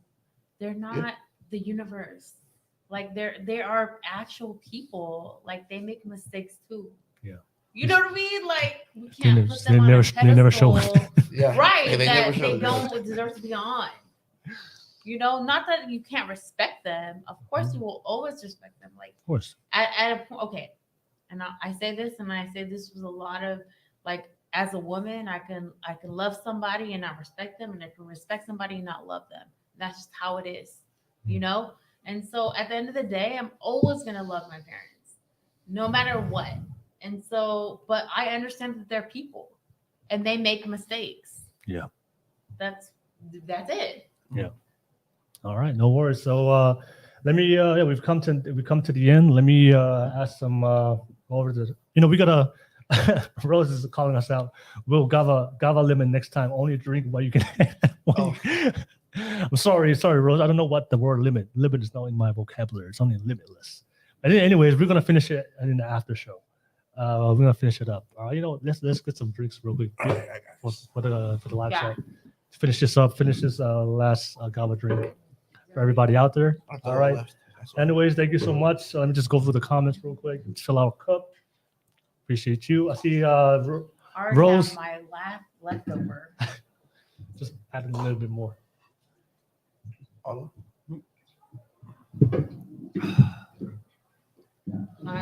Yes. It's not bad. Hold on. It's not bad. All right. Awesome. Yes, sure. Raw NF said the clap. All right. Yep. We gotta make that clap. But nevertheless, thank you so much, everybody out there. We've come to the end of the pod. I appreciate you guys. Let me just see some comments real quick. Sama Nunu, I think you asked where we're based out of. I think we're based in the Bay Area, San Francisco. So if you're watching this right now, you're around the Bay Area, reach out to me. If you want to be part of the panel, reach out to me and we can make it happen. Okay, Ra. Hey, Ra's another gamer too. I see you, big dog. All right. Cheers, everybody. I saw you guys a drink card. All right, good. Cheers. Wow. Yes, but we've come to the end. I'm just going around the panel real quick, final thoughts, final words. and then we'll end the podcast with that. As always, to the panel, thank you so much. Appreciate making the time and being part of this first podcast, first of many. Our first of many topics that we're going to discuss. I'll start with you, Monica. Monica, final thoughts, everybody, and then we'll pass on to the next person. Final thoughts. It's really great to be on here. I know that South Pacific Islanders aren't really, Oh, sorry. Also, I'm sorry for not talking the mic the whole time because I really don't know how to do that when it comes to this type of situation here. But I am excited to be on this platform, and I respect it. Besides having my position here in the city as a health project coordinator, I have always and will always be a volunteer dedicated project coordinator of Thaulama for San Mateo County. Also, Alameda County, it's a nonprofit. It pretty much supports Pacific Islanders in their health disparities. And we have partnerships throughout the Bay Area. And so I should have mentioned that in the beginning, but my apologies. And so it's how I got into where I am right now. I think that I saw a lot of us dying from chronic conditions, and I saw the pattern. And I think that in our community, because we've been, in my opinion, we've been oppressed for so long, we don't understand that there are conditions that happen to us that we don't fully understand or comprehend. And so at the end of the day, we don't choose to acknowledge it. And so when we don't choose to acknowledge it, what happens is there's a increase in our health disparities when it comes to diabetes, heart disease. Actually, I'm just gonna say heart disease in general right now for our community, and so it's 2 times as worse as white people in the United States, which is our counterparts.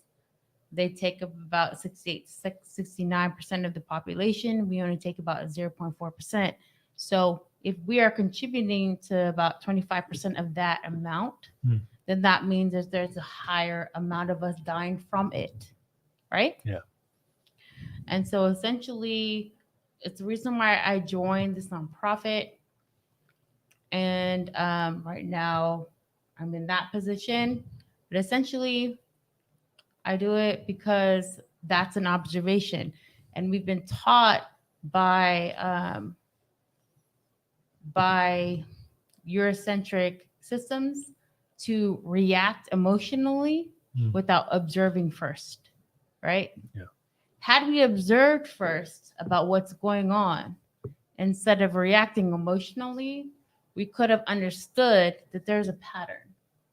Okay?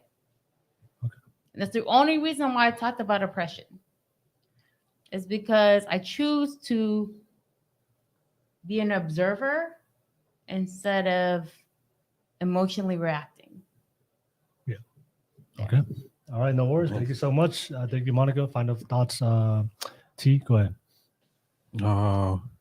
First off, congratulations for relaunching. Beautiful setup.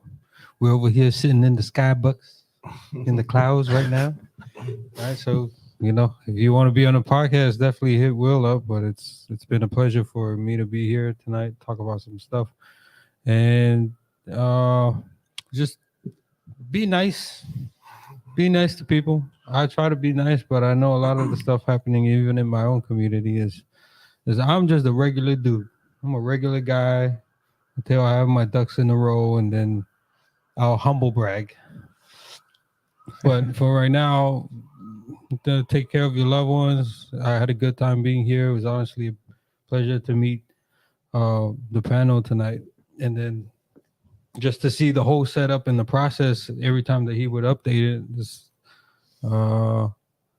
But in the words of Paulo Fissa, don't look for me. I'm in Discord. If you want to go at me, and for all you Samoans that's gonna watch this or what I said. Oh yeah, I'm clipping that. Oh yeah, clip this. Okay, for all the Samoans who watched what I said. Okay, this is yeah. Nobody cares. Go make your own podcast and be a nice person. That's all I got. It's a pleasure for me. Nice meeting everybody. But I'm always in Discord. If you want to talk to me about something you upset, be upset with me in Discord. Yeah, if you want to find that Discord so you can talk directly to T, join my locals. I dropped the link. The link is on the locals account. So subscribe to the locals and you get the Discord chat. And I'll pass it to you next. Yeah, but I second what TJ was saying. Congratulations, Will. You've been taking it in the teeth for the past 8 months, man.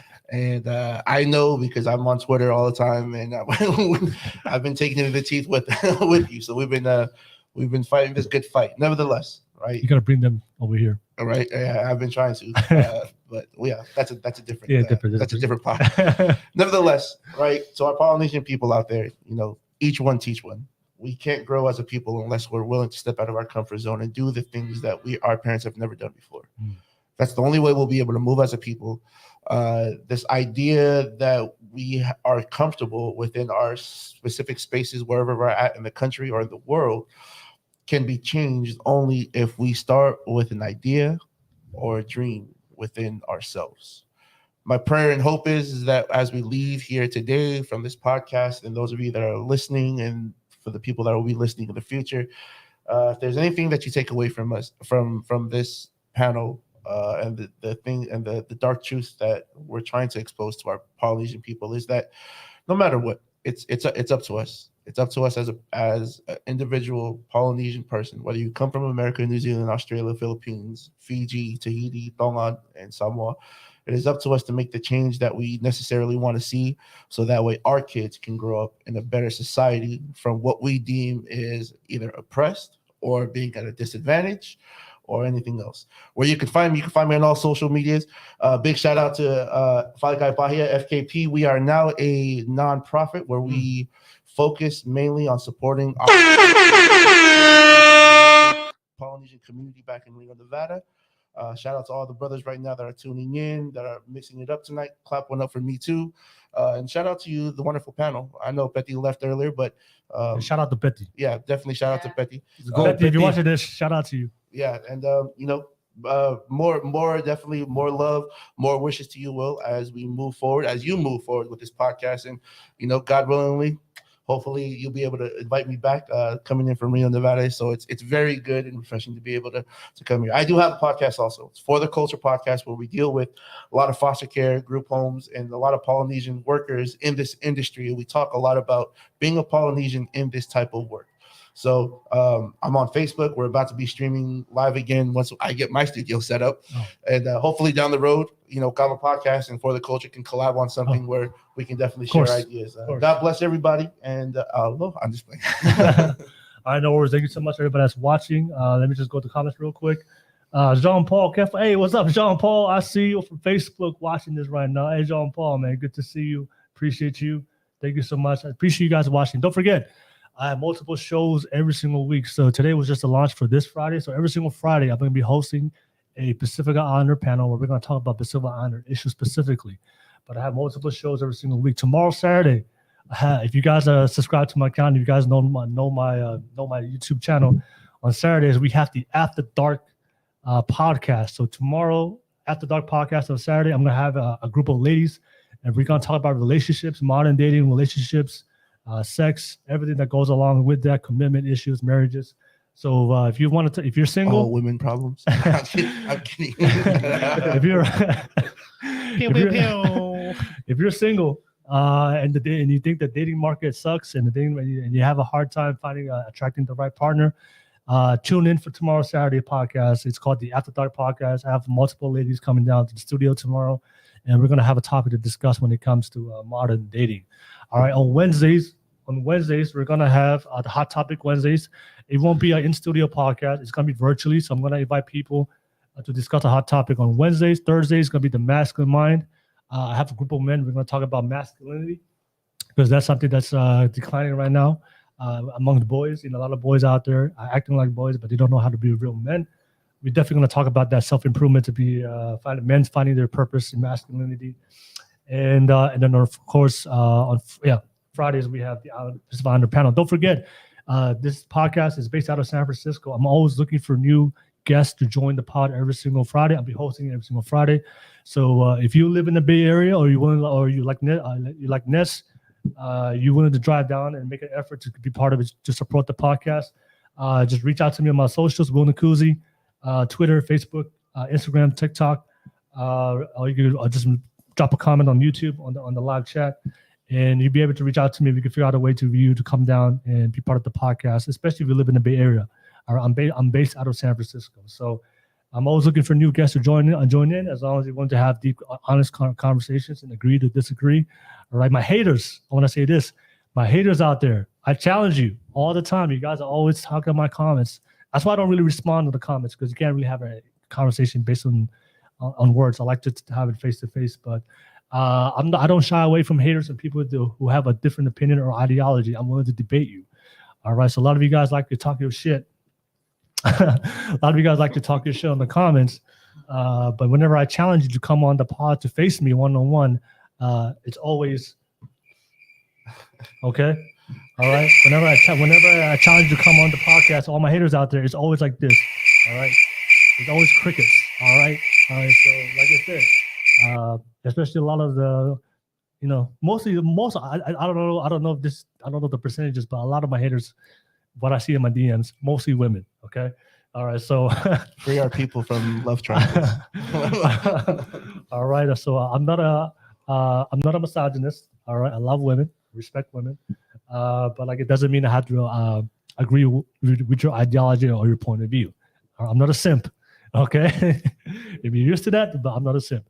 All right. Anyways, then tune in. Like I said, I have different shows for different needs. So whatever your need is, depending on the show, subscribe and tune in for the show. I see Jean-Paul Keffels. I'll be joining tomorrow. Oh yeah, joining tomorrow, Jean-Paul. And Will is the Polynesian top G. No. Top G is Andrew Tate. Call me Top T. Top Toko. All right. Jean-Paul Keffels. Call me Top T. I'm the top Toko. Okay. Somebody already has the name Top G. All right. So I'm not that person. And then Rose said, exactly, they secretly like you, Will. Yeah, I don't know. All right. Thank you so much. Appreciate you guys. I love you guys. Appreciate always watching the channel. And then to my guests, shout out one more time for you guys. All right. All right. Thank you so much for watching. Tune in. I'll see you guys next week with the new Pacific Islander panel. And maybe some of these guys will come back next week, but we'll make it happen. You guys already know I put in the work. I'm gonna give you guys. I've created this platform for us. I'm putting the work.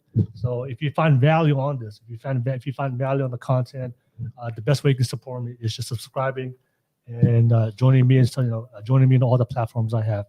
But see you guys. Truly top talk. Yes, sir. We already know. We got to play the Matematonga. Play it for us. Yes, go my. You already know Matematonga for life. But I'll see you guys next time. Peace out, y'all. Have a good night.